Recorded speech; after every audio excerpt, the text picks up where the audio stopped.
This place did not accept anyone who ended up here. However, there were special people who were allowed to enter there. Only heroes with the highest S rank could penetrate this forbidden dungeon. Among the people was a boy with dark hair and glasses. Despite the dangerous place, he looked calm. It seemed that this was exactly where he wanted to be. Many brave adventurers have already perished in this dungeon while trying to find adventures. It seems that this time the hero and his team will not survive either, because the danger waiting for them in the darkness was too serious. Just a few days ago, silence and calm prevailed around. The person who took responsibility for managing others clearly ordered to carefully check every detail during the transportation of items to the new storage. Everyone worked according to the S-class plan called Plan of the Future. Soon the man noticed that one of the women present was doing nothing. He was told that this girl had certain difficulties and therefore could not lift heavy things. However, the girl firmly objected and stated that she could work just like everyone else and carry boxes. On the opposite side stood two people, between whom there was tension. A young guy addressed the tall man and asked what to do next, because such an action was completely inappropriate. The young man carefully placed his hand on the armor of his interlocutor, stopping him and not letting him go further. The tall man with a sword on his shoulder did not seem interested in talking to the boy, but he did not resist either, obediently stopping. The dark-haired boy looked intently into the eyes of the group leader, pondered what would happen next, and asked once again why he was treating the girl so harshly. In the past, this young man was known as a skilled swordsman named Jill. A tall man named Gadaka, the group leader, looked at his interlocutor with hostility. He fell silent for a moment, not rushing to answer. Gadaka had no intention of discussing the matter. He was convinced he surpassed everyone around and did not want to waste time. The young man said he came to keep order and did not care who violated it. He would not stand aside. Hill advised Hodak to think about his reputation among adventurers. The man put his hand to his forehead and sighed heavily. He could not understand what exactly he had done wrong to the young man, so he decided to ask directly, why did he dislike the way the leader intended to manage the future group?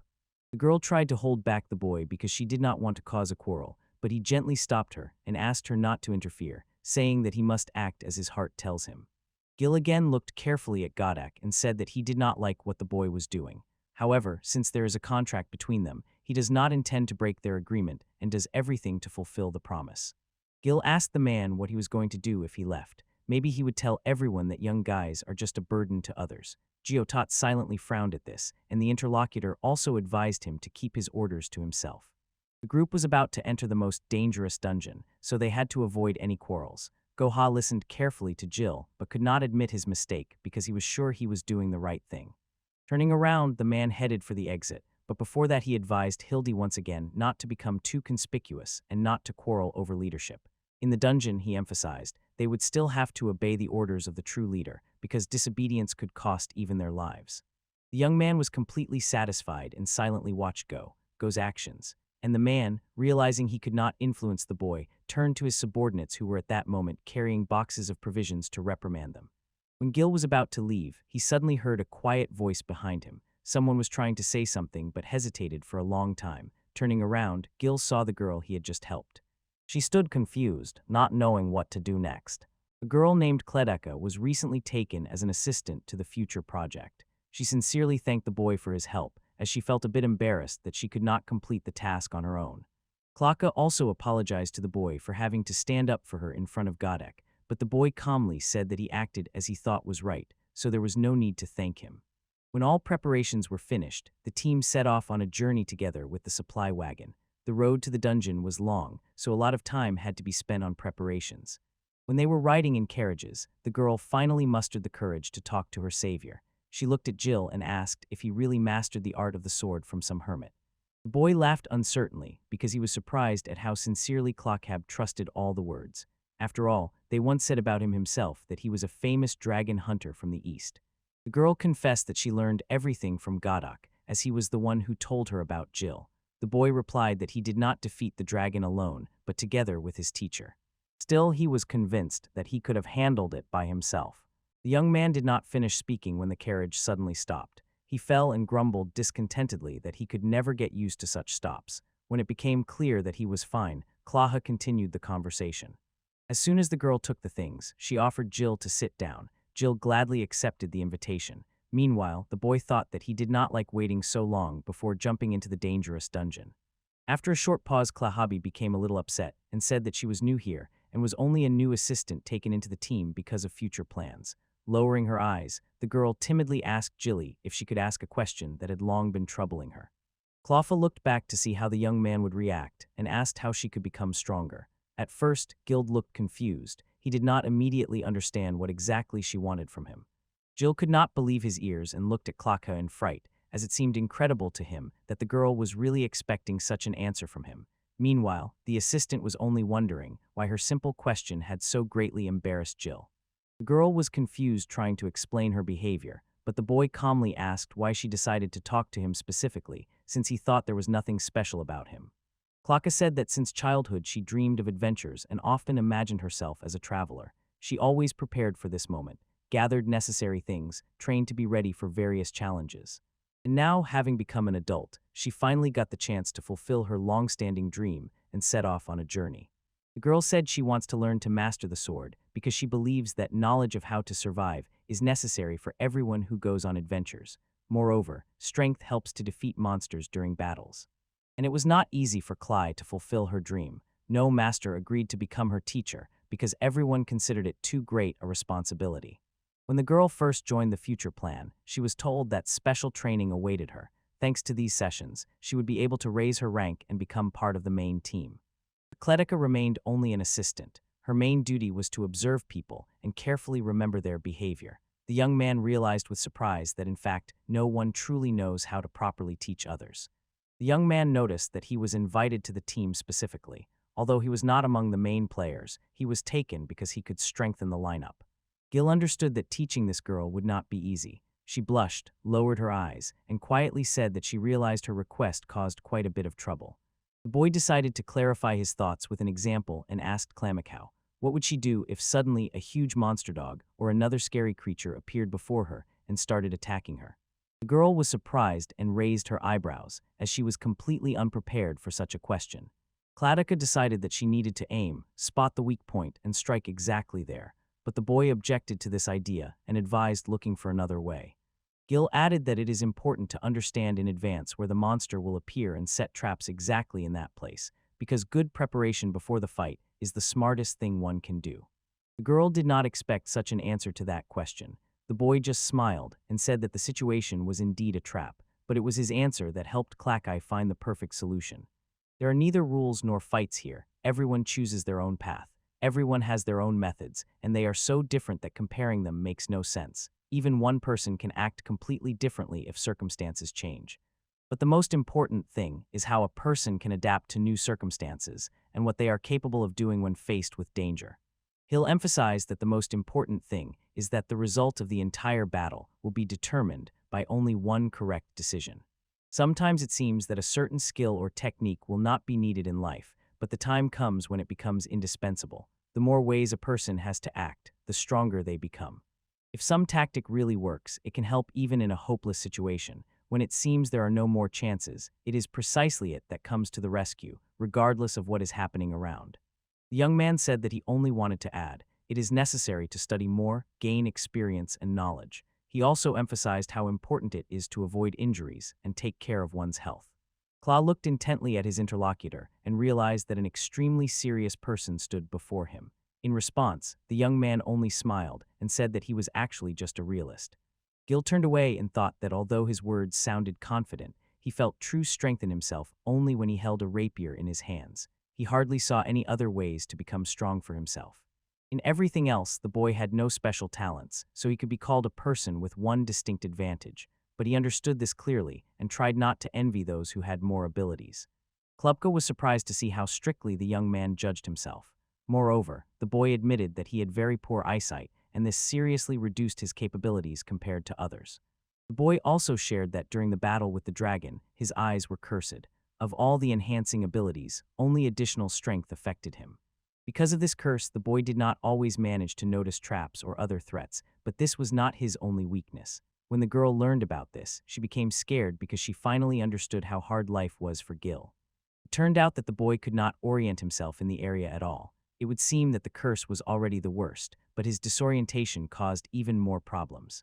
The boy told how at first he went the wrong way. Although he was ready, he still chose the wrong path before finally reaching where he needed to be. Hearing this, the girl admitted, Such a mistake, in her opinion, was worse than any curse.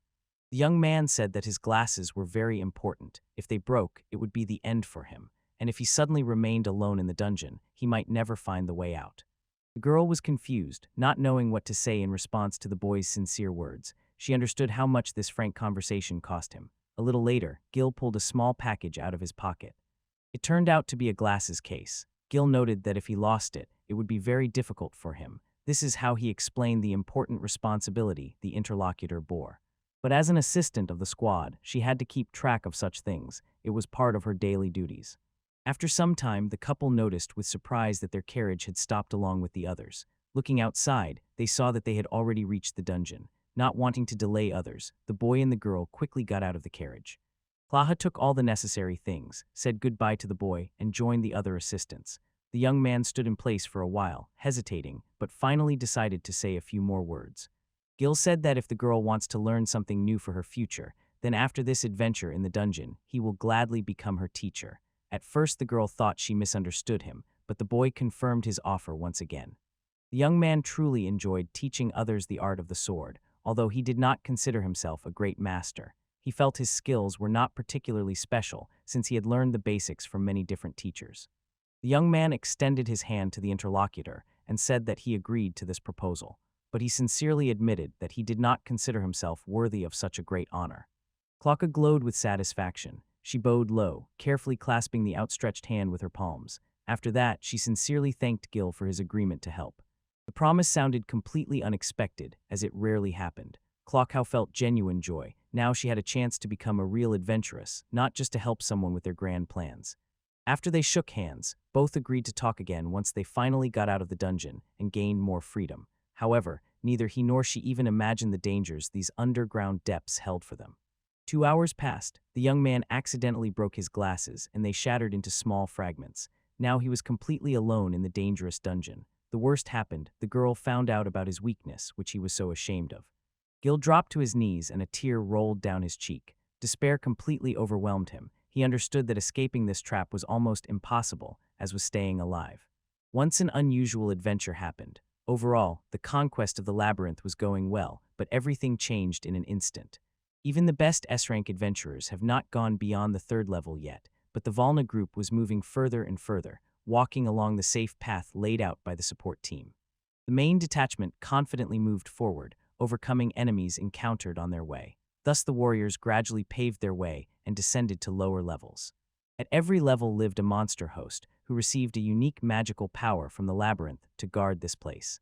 Unlike other magical creatures, the master did not wander the labyrinth. He simply stayed in the main hall and calmly waited for the adventurers to come to him. Sometimes it happened that one could pass through the master's room and find the exit to the next level, but on the 3rd level this was impossible. The team became noticeably tenser, especially Godek. Gil was the first to rush forward and tried to attract the monster's attention to himself. But suddenly something completely unexpected happened. The young man had never experienced anything like this before. Everything was going according to plan. The vanguard confidently held the blow, as intended, standing in front and taking the attack upon themselves. No one complained about this tactic, as it really worked.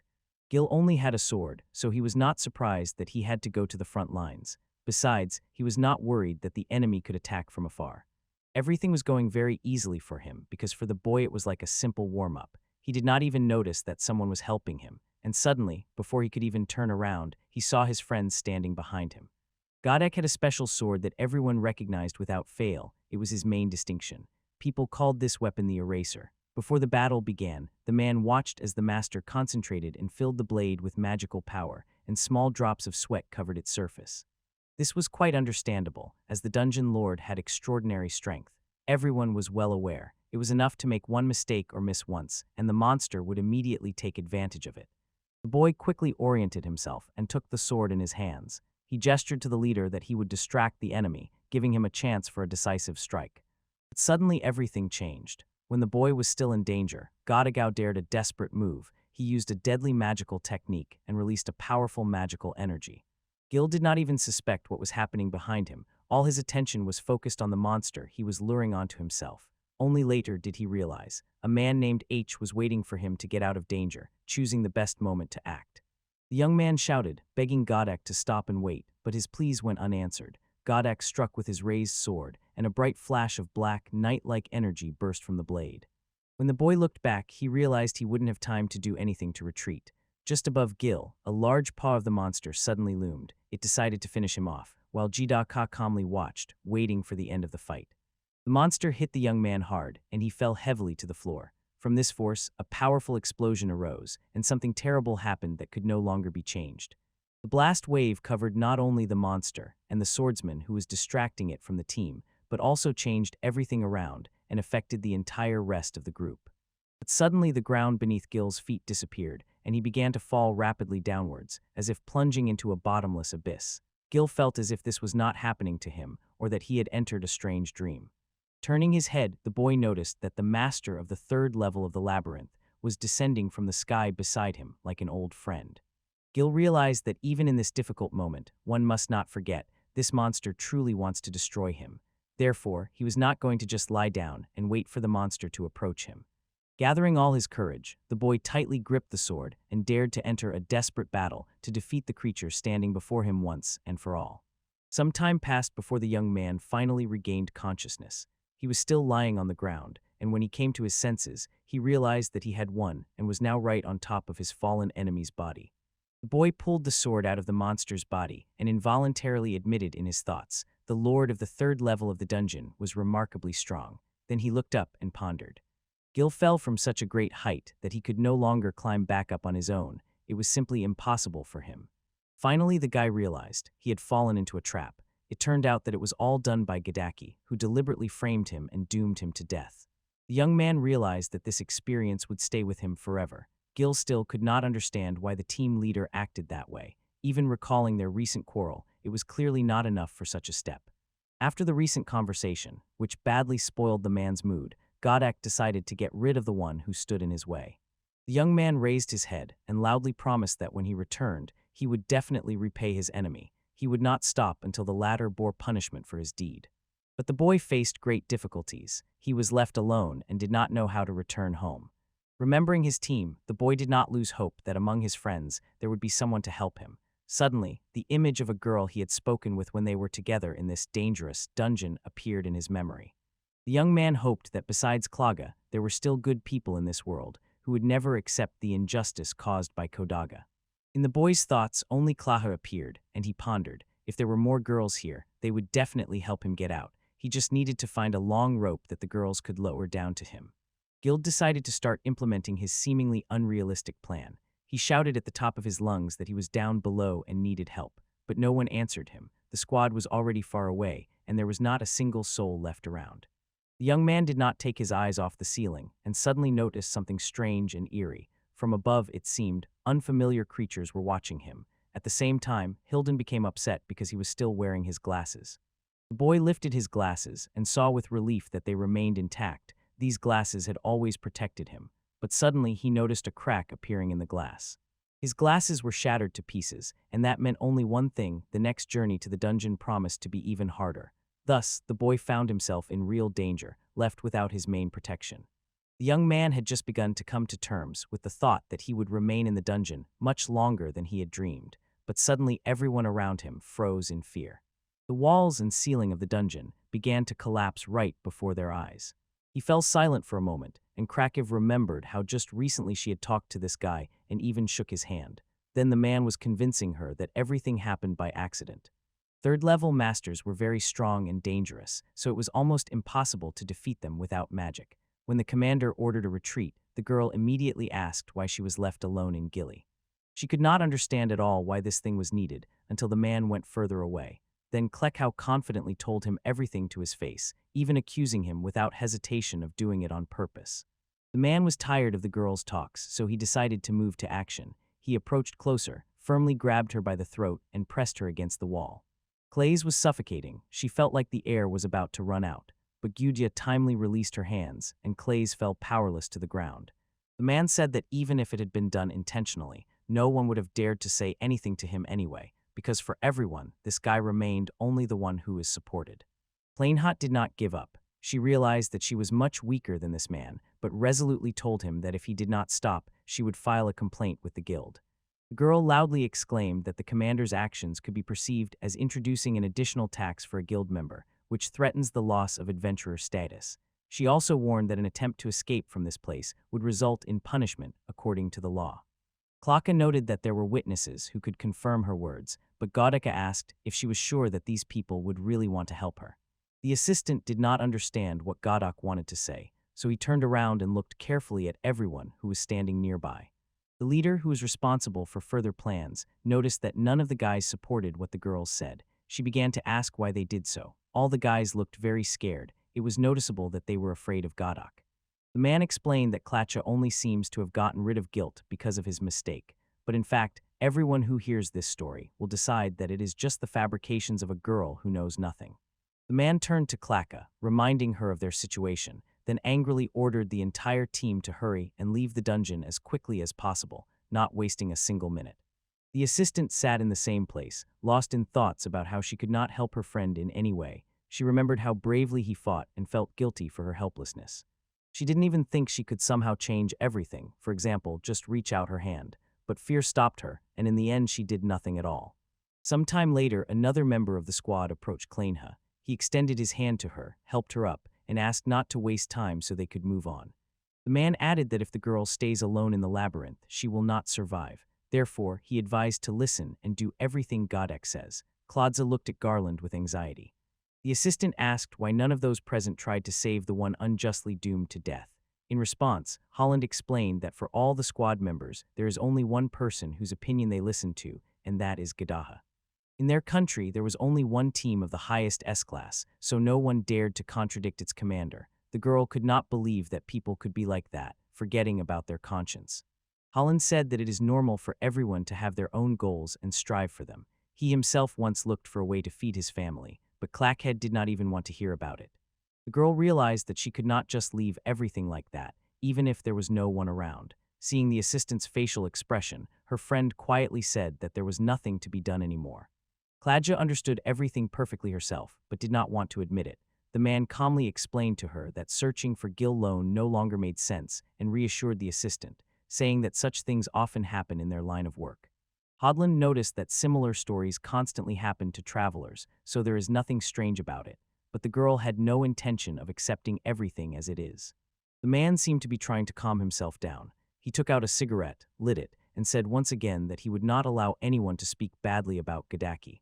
Klaya clenched her fists and resolutely said that she did not agree with such a fate. She remembered that she had chosen the path of an adventurer to fight for her own life, not to endure such difficult trials. Hoagland gently stroked her head, and Klaya apologized for her emotions. Portland also apologized to the girl, admitting that he had joined the squad only out of a desire to earn money and did not support her in a difficult moment. Later, everyone returned to the base. Kleka decided to stay in the guild. The girl did not want to return to her team, but she understood that if she left now, she would no longer have a chance to enter the most difficult labyrinth. Klaka felt that she no longer had the strength to resist. Time flew relentlessly. Since Jill disappeared in the dungeon, 3 months had passed, but Klaja did not lose hope. She trained persistently to become stronger. The girl knew that sooner or later she would have to descend again into the same dungeon. There, at the required level, she had to find the person for whom she had worked so hard and fought. Klekau did not give up and held on with his last strength because he believed that Jill was still alive. He was sure, if that was the case, she would do everything to save him. Klekau thought that he could not just disappear in this tangled labyrinth. Every day the girl went to the dungeon so as not to lose the desire to become better. Once, a luxurious carriage stopped near the entrance. It immediately became clear that an influential guest had arrived at the laboratory. But in a moment, the girl noticed people in armor near the carriage. She immediately realized that the Order of the Holy Knights had appeared before her. Clue wondered why a squad of soldiers subordinate to the church appeared here. Usually, they obeyed only the king, so the girl thought that something really important had happened. Later, a woman passed by the girl, and suddenly someone called her. The holy maiden turned to this voice and quietly asked, "Do not do that anymore." The girl with long hair smiled and said that she did not consider herself a saint at all, but her simple and modest behavior only emphasized the true kindness and nobility of her heart. When Clackle saw the holy maiden, she froze for a moment in surprise. It became clear to her how much stronger and more influential this woman was compared to her. The girl remembered how Godakakis said that she was just an assistant who had nothing, supposedly unable to change injustice and incapable of helping those in need. Clasha remembered that Hill told her, "Everyone chooses for themselves how to act to get what they want." It was these words of his that inspired the girl, and she decided not to retreat and to do everything that depended on her. The girl clearly understood that she was not yet a true adventurer and could not yet overcome all challenges on her own. But Clausel knew, if she changed nothing, she would later hate herself. So, gathering courage, she resolutely walked towards the knights in the Holy Virgin. Claha apologized for the inconvenience and wondered how to properly ask for help to save Gil. Meanwhile, creatures resembling wolves were stealthily approaching the boy in the labyrinth. Fish still fluttered in their jaws, and they clearly had no intention of sharing their prey. But the boy was not afraid of the enemies at all. He boldly grabbed one of the creatures, clearly making it known he would not give up his prey to anyone and was not going to retreat. The boy jumped on one of the wolves and quickly subdued it. The other beasts, noticing this, got scared and ran away to avoid becoming his next victims.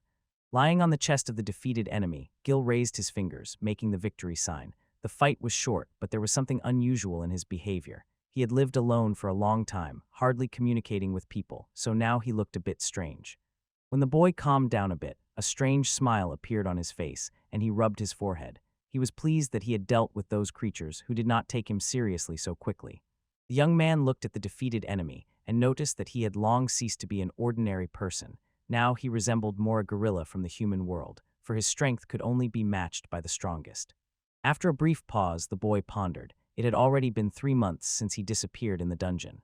Some time passed, and the boy enjoyed the meat he managed to get. After all, getting food in such conditions was a real stroke of luck.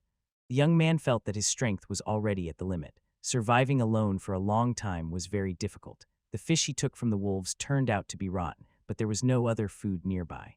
The boy held on bravely, although he had almost nothing for life, and every day was a test. One day, when Gil was eating the fish, he suddenly found a crystal in it that could be worth a fortune. When the boy approached the board where another was drawing a portrait of Godech, he decided to show him the crystal to boast. But in a moment, the young man threw the crystal away, realizing that it would be completely useless in the dungeon. The young man continued eating the fish and felt how loneliness and lack of communication became unbearable. He understood, if everything continued like this, he might lose his mind. For a moment, Gil thought he was already dead, but immediately drove away these thoughts. He knew he could not allow himself to give up and fall into despair. The boy sincerely believed. If he did not stop and kept moving forward, sooner or later, he would get to the surface. Gil got ready to go further and said goodbye to the drawing of Gadaki, promising that next time they would meet on the surface. He believed that soon he would be able to get out of this labyrinth. Gil left his shelter and walked boldly further. He had no idea where this path led, but still felt that it was better to move forward than to remain in uncertainty. Once a boy read a book where people with topographical disorientation were divided into 2 types. The first type is those who go forward without any doubt, believing in their actions. They move boldly even if they can get lost, because they are always confident in themselves, although they often do get lost. The second type is people who always doubt themselves. They are easily confused because they constantly worry about getting lost. Even if they move in the right direction, anxiety does not give them peace, and out of fear they eventually turn the wrong way. Gil considered himself one of these people. Even when the boy trained with his mentor, it was often difficult for him to distinguish where to go. The mentor always laughed at this and liked to joke about the boy because of his constant inattentiveness. The boy was sure that he belonged to the second type of people, but he perfectly understood, if he gave in to fear, he would only get more confused. Therefore, he diligently repeated to himself that from now on he would never get lost again. But as soon as the boy began to think about the good, the road before him unexpectedly went down. At that moment, doubts appeared in his soul about whether he had made the right choice. The branch felt it always went upward, but now the path suddenly flew downward. It seemed strange to him, but he did not even think about turning back or stopping. The boy promised himself that from now on he would always move forward no matter what. But suddenly, right under his feet, a trap unexpectedly appeared. No matter how much Hill tried to convince himself that he was bad at navigating, in reality he was quite the opposite. He never thought about where he was going, but walked confidently and calmly, as if he knew the way even where he had never been before. The boy, not noticing the button under his feet, accidentally stepped on it. At that very moment, a wave rose beside him, rapidly approaching. A stream of water suddenly covered the young man, knocking him off his feet. The current caught Gil and carried him into the unknown. Surprised, he wanted to shout something but couldn't utter a word. When the wave finally subsided, Gil grabbed the edge of the platform and began coughing because he had swallowed water that had covered him. The boy was completely soaked, and at first glance understood that he had fallen into a truly insidious trap. It was almost impossible to notice. The boy immediately noticed someone's presence and realized that the trap was set deliberately to lead the victim exactly to the right place and only then attack. The young man quickly grabbed the sword and confidently held it in front of himself to defend and be ready to respond to the attack. However, the boy at first did not understand who was in front of him because he was not wearing glasses. Only when his vision improved a little did he finally recognize this person. A girl with long hair stood before the boy. She held her staff firmly, but from her gaze one could guess no harm would come to him from her. Jill at first looked at the man who suddenly appeared before her with surprise. Then she turned and noticed another stranger, whom the wave had also carried to her. The young man at first could not believe his eyes, thinking it was only a vision. Due to poor eyesight, there was only a blurry shadow before him, but over time he realized it was not a monster but a living person. The girl softly laughed, said that she was a person, and admitted that it was also a surprise for her because she felt different from everyone else. Gilo felt as if this was not really happening, but only a dream. He apologized for how he reacted. The boy said that he had lost his glasses and could not see what was happening around him at all. To make sure, the girl raised her hand and spread 4 fingers, asking the boy how many he saw. He calmly replied that he counted a full 38. At that moment, the girl understood how serious the boy's vision problems were. The boy could not understand why, after he fell into a terrible trap, some horrible monster did not appear before him. Instead of a monster, he saw a person. But as soon as the young man thought about this, a huge monster suddenly appeared near them, resembling a giant crab. The boy sighed with relief when he heard the creature's voice, because he already thought that after the trap some monster would attack him. The girl sat silently for a little longer, then dared to repeat again that she was a person. It seemed to her that the boy still could not believe it. Guild was amazed at the girl's calmness. After all, right behind her stood a terrible monster, which he himself noticed and heard its terrifying roar. Without hesitation, the boy reached for his sword, ready at any moment to defend her if the creature attacked. Suddenly, the boy loudly declared that he would now use a hidden blade, as if warning the girl of his intentions. In one moment, the boy swung and fatally struck the monster, cutting it into 2 parts. Although he saw nothing, his movements were confident and skillful. Since the floor was completely wet, Jill lost her footing and fell. The girl immediately ran to him and asked if he was injured. The girl wondered how the boy defeated the monster so easily, but she was even more interested in whether he was all right. The boy grabbed her hands and, beaming with happiness, exclaimed that she was a real person. Tears of joy appeared in the boy's eyes. He had spent so much time in solitude that now everything around felt much stronger and more emotional.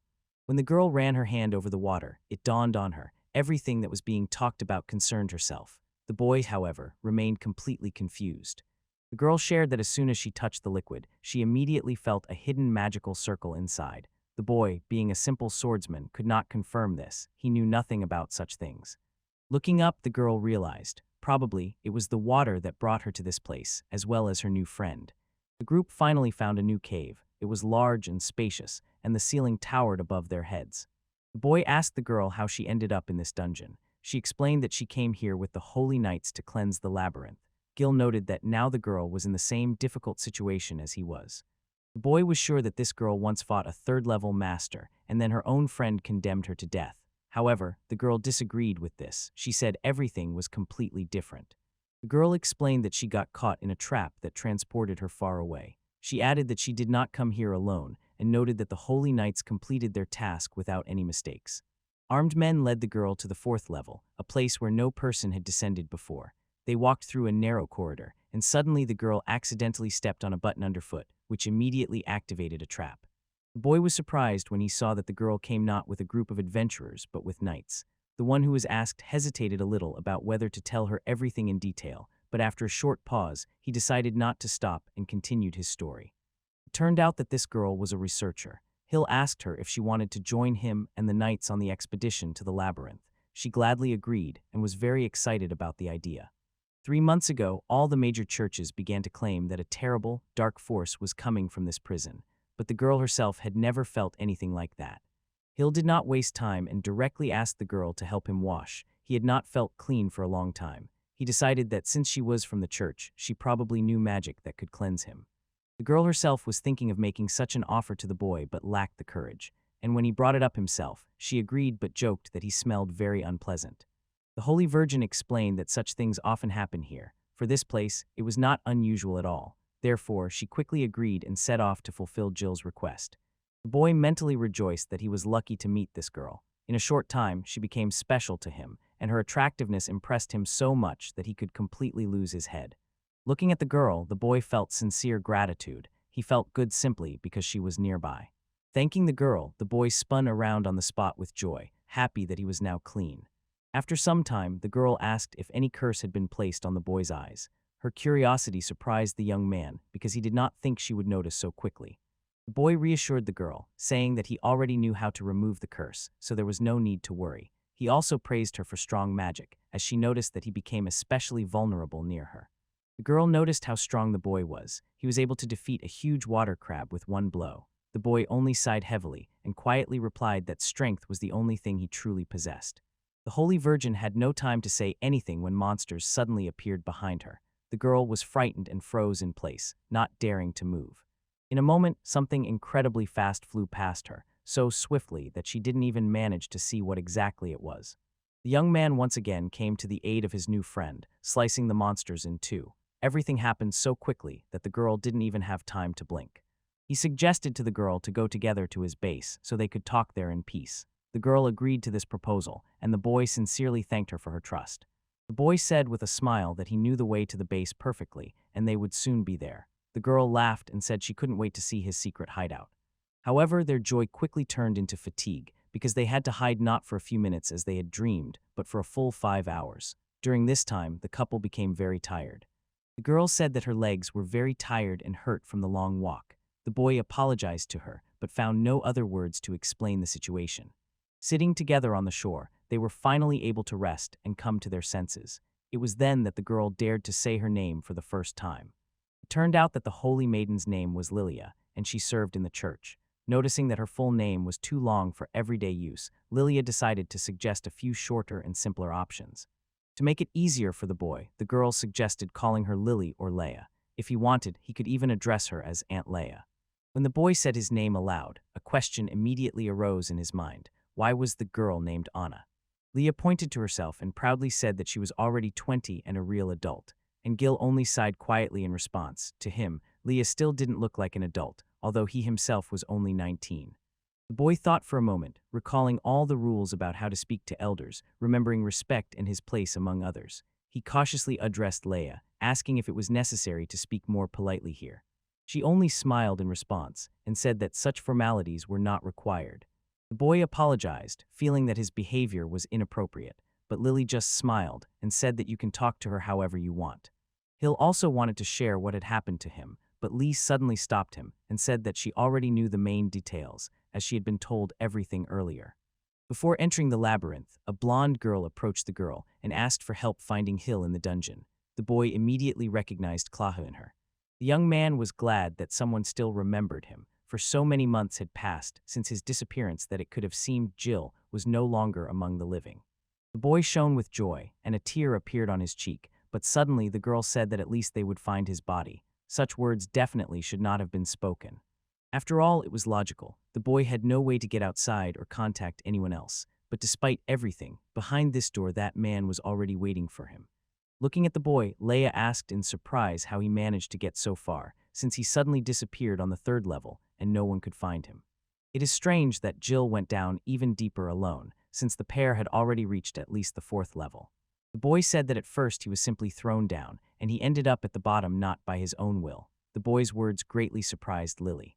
Hill admitted that he still did not understand why Gadaki acted that way, but when the monster appeared, everything spun. One of the comrades suddenly hit Hill, and both of them were transported to a new level. The boy wanted to rise higher and moved forward, although he himself was not sure if he had chosen the right path. Every day the boy moved forward on his path, until one day he fell into an unexpected trap that pushed him off his chosen way. That is exactly how he met Leah. When the boy noticed a person in front of him, his heart filled with immense joy for just a little longer, and he would have completely lost his mind from loneliness.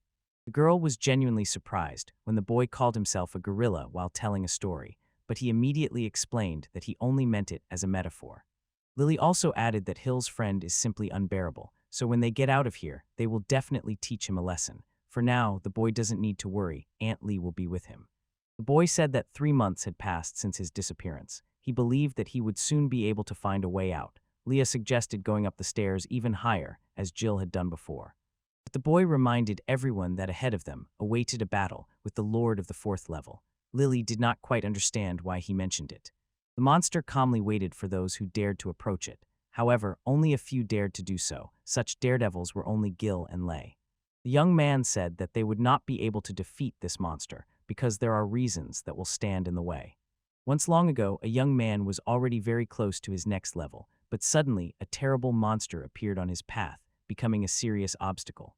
For several days the boy could not move forward. He tried to find a way further, but each time he was stopped by a too strong monster. All attempts to overcome the danger were in vain. In fact, it is more accurate to say that this creature was not so much stronger as more resilient than the previous one. That is why Jilu found it much harder to fight it.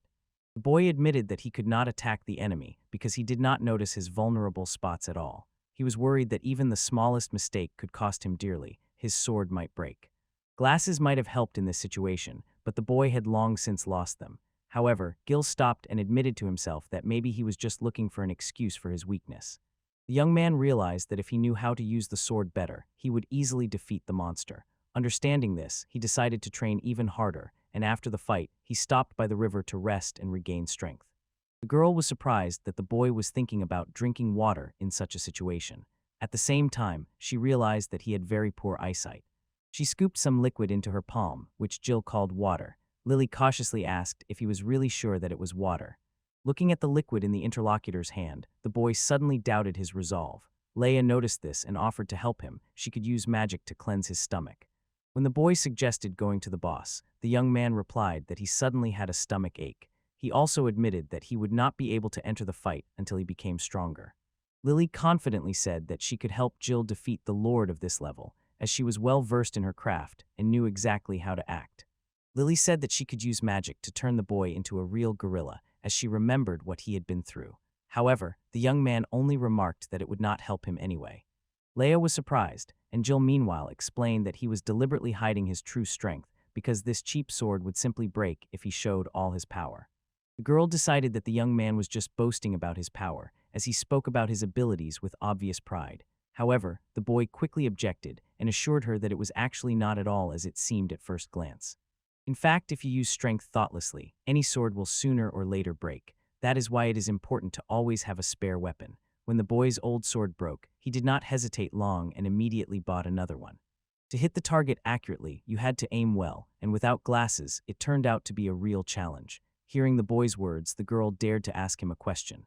Leo wondered how many blows it would take to defeat this monster. For a moment, silence fell among everyone, but Gil calmly said 1 blow was enough for him.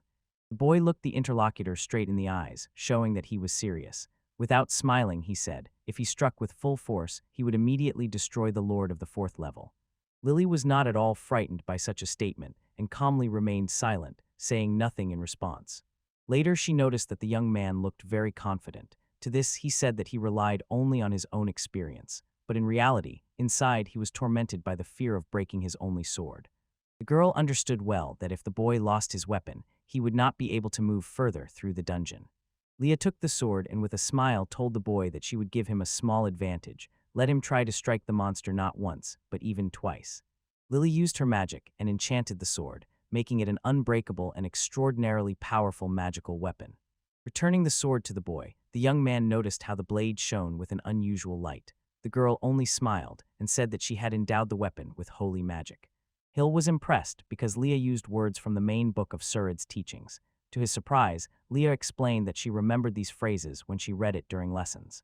Although Hill's sword was not sacred, it had now become much stronger. The young man sincerely thanked Leah for her help and promised to repay her, which greatly amused Leah. She smiled warmly in response. The girl wished the boy success in battle, and he confidently declared that he would definitely win. There were still about 10 minutes left to the place where the monster awaited them, but the girl, based on her own experience, understood that the journey would take a little longer. After 3 hours of travel, the couple finally reached the desired place. The boy once again sincerely apologized to them for the delay, although he had been here before. Leah carefully examined the gates, then sighed with relief and asked if they could already enter. Hill smiled broadly in response and said that he was ready to engage in battle. The young man confidently placed his palms on the gates and opened them forcefully, letting himself and the girl inside. Passing through the gates, Lear and Jill immediately felt a strange cold energy around them. This was only the first obstacle of many that awaited them ahead. Suddenly, a huge monster appeared before our heroes, resembling a moose with a fierce face, but even that could not scare them. Both remained calm. The monster growled louder and louder, trying to scare. The boy firmly decided to attack head-on, even though it was too dangerous. Even losing his sight, he did not think of retreating. The boy quickly drew the sword from the sheath. Resolutely looking at the monster, he loudly declared that he would defeat it. Leah stared intently at the monster before her and remembered how she once read about such a creature in old apocrypha. She thought that this very being was the same nightmare from those ancient books. Some time passed, and the creature began to behave strangely with its horns. They cautiously reached toward each other, gradually drawing closer until they finally joined. The monster with two horns that merged into one lunged straight at the boy, but he did not run away. Instead, he bravely rushed straight at the terrifying enemy. The boy pushed off with all his might, and barely holding his weapon, rushed straight at his opponent. The next moment the horns, joined together for a powerful strike, suddenly began to crack and crumble into pieces. Gil delivered only one blow, and that was enough to defeat the Lord of the fourth level. Bouncing off the fallen monster, the boy realized that he still had a lot to learn. Looking back, the boy looked at the one he once could not defeat and felt a moment of relief on his face. Exhaling with relief, the boy heard applause. The girl praised him, asked if he was okay, and added that everything went even better than she had imagined. Gil said that everything turned out well, although it was unusual for him. Previously, when he used such a technique, his swords could not withstand the load and broke. When the boy pondered the past, he could not remember how many times he had changed weapons, and Leah was certain of only one thing: she had to be needed and definitely support him. The young man looked carefully at the girl and immediately understood that she was not as simple as she might seem. Her magic was amazingly strong, and the boy realized, before him was definitely not an ordinary church servant. Leah was much stronger than all the priests he knew, so he thought her powers could only be compared to an archbishop or even a cardinal, although he had never met such important people. Recalling their recent conversation about age, the boy was sure that the girl was much older than 20. Her confidence and experience spoke for themselves. Hill thought that maybe in front of him was not a girl, but an old grandmother who had lived a long life and had great life experience. The young man glanced once more at his friend and tried to drive away anxious thoughts, but somewhere in his heart he felt, all this could very well turn out to be true. Having spent 3 months in the darkness of the dungeon, the boy suddenly realized that he had been wrong in many ways. This discovery moved him so much that tears appeared in his eyes. When emotions began to take over again, Gil stopped to calm down and realized that he had allowed anxious thoughts to flood his mind in vain. Leo approached the monster and addressed it, trying to find out who he was. The boy replied that he could hardly see her because he had very poor eyesight. Remembering what the monster looked like, the girl pondered which animal it resembled the most. Lee was engulfed by her own thoughts, and she seemed to detach from what was happening nearby, completely losing connection with the surrounding world. However, she soon snapped out of it and realized. Lily guessed that the monster might resemble a horse, since it also had 4 legs. This was only her own assumption. The situation was far from simple, but Lee decided not to stop there. She let go of anxious thoughts, stood up, and carefully brushed the dust off her clothes. The girl looked at the gate, which was no longer guarded by anyone, pointed at it, and confidently said that now they could pass through. The young man was in no hurry, and decided first to tell Lily an important piece of news before they continued their journey together. Gil looked at the girl walking beside him and admitted that he had no idea where they had ended up. At first, she did not understand what he was talking about. The young man lowered his head and quietly said that he could not be sure. Perhaps behind these doors, there would be no passage to the next level at all. Jill reminded once again that if Lee felt like they had lost their way, she should immediately say so. Hearing these words, Lee did not let her finish and interrupted. Lily agreed with the young man's promise and, smiling, said that they would manage, because together they would always find the right path. Lee assured that Jill could trust her aunt without hesitation, because she always joyfully discovers new places. When the boy heard this, his face showed surprise. He had not expected such an answer at all. The girl continued to say that she hardly ever left the house, so she liked to look at atlases and discover interesting places in the world. Lee had always been lazy. She liked to stay at home and go nowhere. However, she read travel notes and various guides about adventures with enthusiasm. Lee confidently pointed to herself and said that she would be the captain during their journey, so the boy should not worry about the future. The young man was nervous, but in the end decided to trust the girl's words. It was easier for him to come to terms with everything that way. Once the mentor Gil cunningly lured him onto the ship, but suddenly monsters attacked the vessel, and a battle began. Despite all the danger and commotion around, Gil managed to keep his composure and calm. Having decided on the path, they set off together, as both already had the same choice in mind. Jill and Leah were similar in that even when it got tough, they did not give up. Both moved forward with confidence that they were making the right choice. Their strength in battle doubled, and when they acted together, the team's spirit became even stronger, giving them much better chances of victory. So in a month the pair managed to reach the 5th level of the dungeon. The road was hard, but the spirit of those who sincerely dreamed of freedom and sought to survive remained unbreakable. Over time, they found themselves in a long tunnel. The boy walked first, pulling some object on which Lily was sitting. Thanks to this contraption, the girl did not have to walk herself, but it was noticeable that the boy did not like this turn of events. The girl looked up and realized with surprise that for some unknown reason they still could not get out upwards. This seemed extremely strange to her. Gil was breathing in short gasps, and Leah asked if it was hard for him to push her in the cart, since they had been traveling together for so long. The boy replied that he was fine. He said that he even liked it. Pushing the cart with a person was good exercise for him. The girl turned back to the person she was talking to and asked if it wasn't too hard for him. Gil didn't answer, and this annoyed Leah a little. But over time, the boy admitted that this cart was not a good workout for him at all. With each minute, he grew weaker and felt his strength leaving him. The girl laughed joyfully. This was exactly the answer she wanted to hear, and it pleased her greatly. Leah noticed that the labyrinth was actually very deep, since they had been moving upward all this time. At that moment, she suddenly remembered that holy night, which she had already managed to say goodbye to. Lily sincerely wanted to apologize to the warriors in armor because she had disappeared without warning and now thought that they were probably offended by her. Some time passed, and the boy finally could not bear the silence. The young man stopped and calmly said that he had long been holding one thought inside, which it was time for both of them to acknowledge. Leah did not understand what the boy meant because he never said it directly. Gil sighed, gathered courage, and finally decided to tell everything frankly. The boy opened his eyes and told the girl that she probably already understood herself. They were lost. Leah turned back to her friend. Lily looked calm, as if nothing had happened, but Jill was noticeably nervous and anxious. The man said that they had been moving along this path for too long. He did not believe that he could have fallen so deep and not surfaced for almost 4 months. Lily tried to comfort Gil, but he paid no attention to her words. The boy said that they needed to admit the obvious. It seemed they had been going in the wrong direction all this time, which is why they could not find the way out. The girl looked at her interlocutor and closed her eyes for a second. Then she quietly said that the boy himself still does not realize what is happening to him. Leah said that there are 2 types of people who are bad at orienting themselves in the area. The boy had already heard about this, but still did not understand what exactly she wanted to explain to him.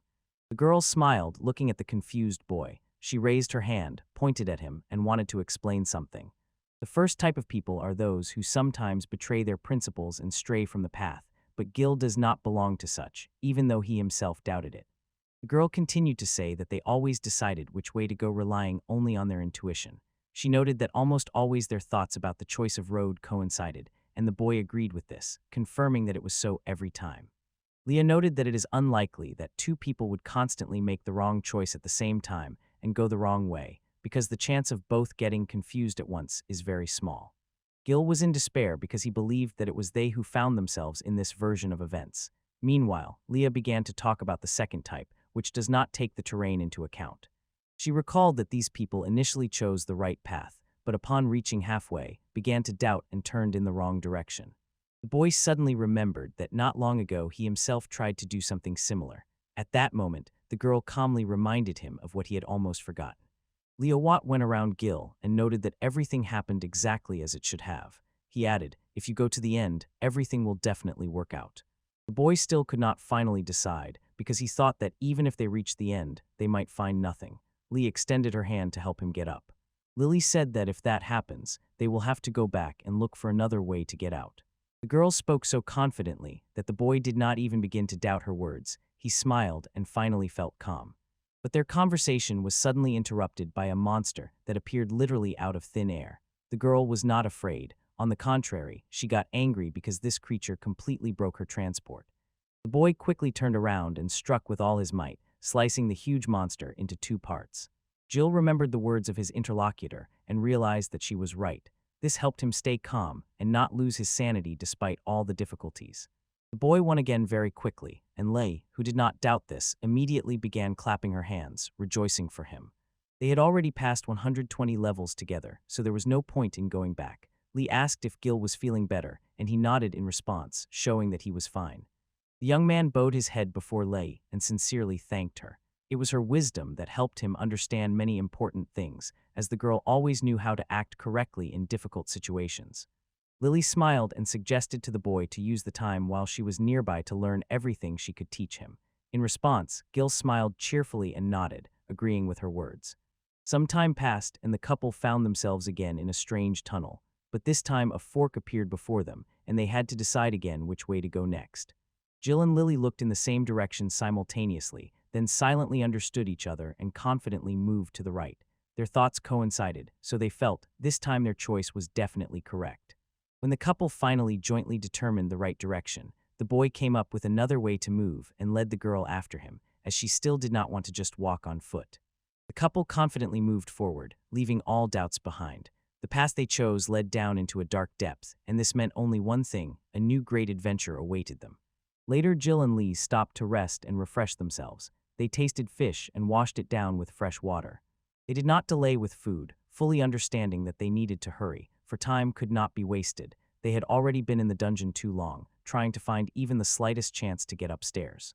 Lily was chewing fish, trying to hold back a grimace of disgust. She quietly muttered that this food was so terrible she might cry now. The young man had long adapted to such a life, and was glad that he always had food and water. He also noticed that now he ate to his fill and felt a surge of energy.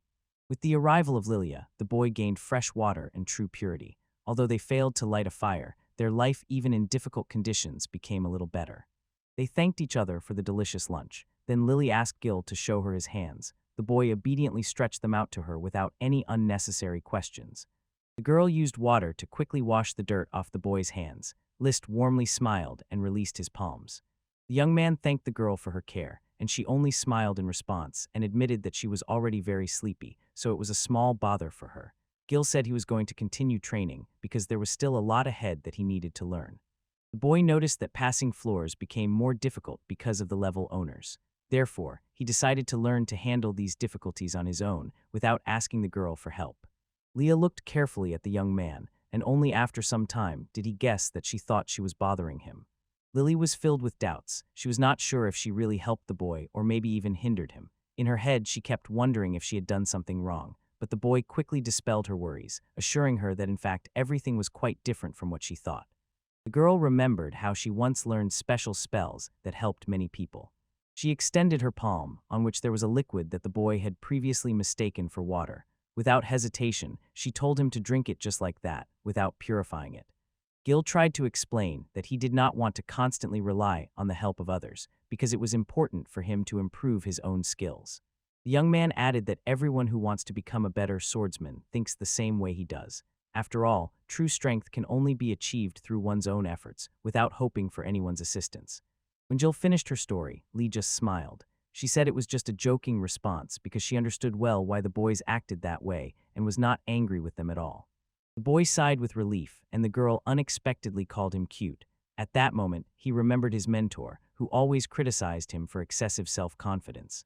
Meanwhile, Lily told Jill to speak to her simply, without formal address. That was more to her liking. The girl smiled and admitted that she liked to joke with boys younger than herself. However, she quickly pulled herself together because it was already time to go to bed. Before ending the conversation, she wished the boy good night. When Lee began to fall asleep, the boy left her in the hiding place and went in the other direction to start his training. While they were walking along the road, Gil said that it was not easy with Lily. She often joked with him and never took him seriously. Having moved to a safe distance, the boy stopped and thought. He was worried about new matters, and thoughts about the unexpected friend would not leave his mind. The most important thing for him remained that the boy finally realized. Very soon, probably, he would fall in love with Lily. From this thought, his cheeks immediately burned with a shy blush. Since she was constantly nearby, it became increasingly difficult for the boy to concentrate on training. Every day he noticed that he liked Lee more and more. Recalling his mentor's advice, the boy remembered how he always repeated that it was better to stay away from women. His mentor had already gone through divorce 5 times, so he knew what he was talking about, having his own bitter experience. 5 years ago, when the young man heard these words, he simply smiled. He did not trust a person who had already gone through divorce 5 times. When Hill began to doubt, the mentor immediately gave him the hardest trial, as the boy had to follow all his orders. Recalling the words of that person, the young man really began to keep away from women, but he realized that it could not be like that forever. 3 months of loneliness among the tangled corridors of a dangerous dungeon and life in terrible filth seemed endless to the boy. But when he began to lose faith, a girl appeared before him, who in his eyes became a true ray of hope.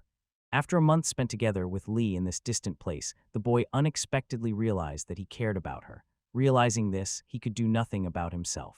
The young man faced such feelings for the first time in his life, and the master shared his thoughts with him. When the man suffered a back injury and could no longer take care of Hill, he advised the boy to continue the path on his own. When the boy set out on a journey alone, everyone around immediately thought that he was the student of his mentor. However, there was nothing pleasant about this for him.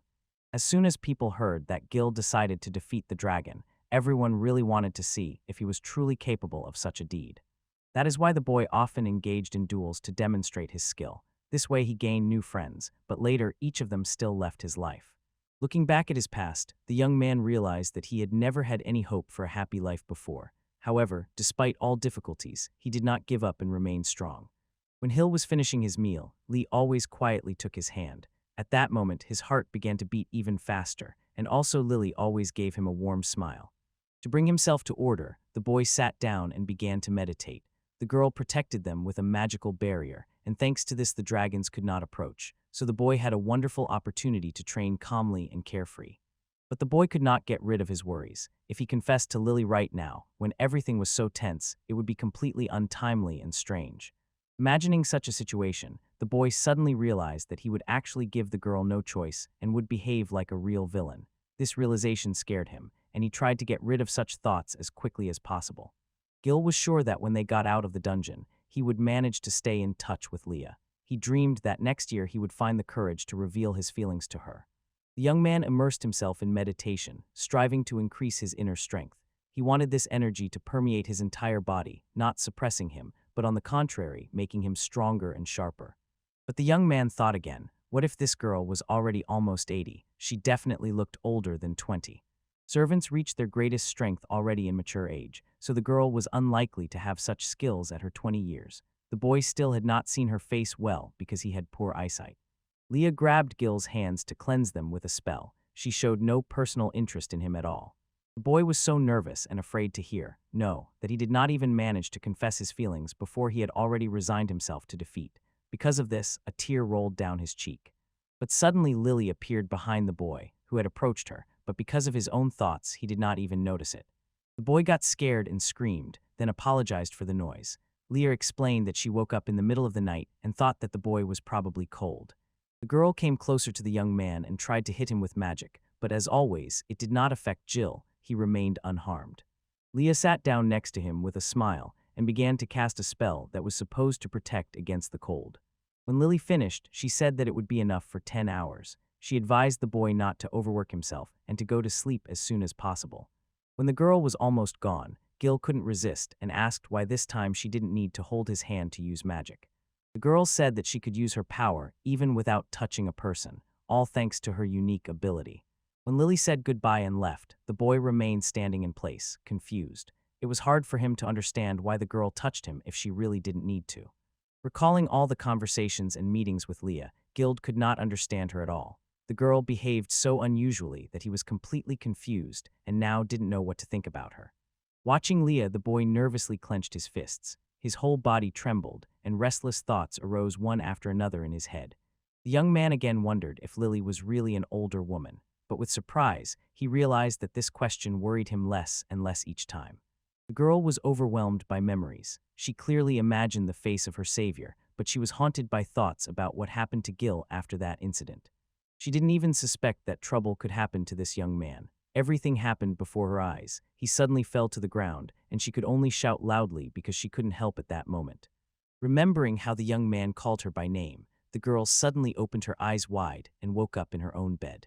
When the girl realized that she had dreamed again of that tragic day, she was overwhelmed by a feeling of guilt. Even after 4 months, she still blamed herself for not being able to change anything.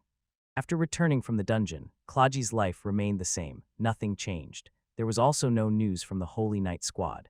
Running past strangers' houses, the girl kept thinking about that boy. She couldn't believe it was all real, as if all the events with him in that strange labyrinth had just been a dream at night and nothing had happened. Klaji felt like she had fallen into an endless and terrible dream from which she could not escape and which only she remembered. Her days were alike, as if someone was copying them over and over exactly, and only the nature around hinted that autumn was slowly ending.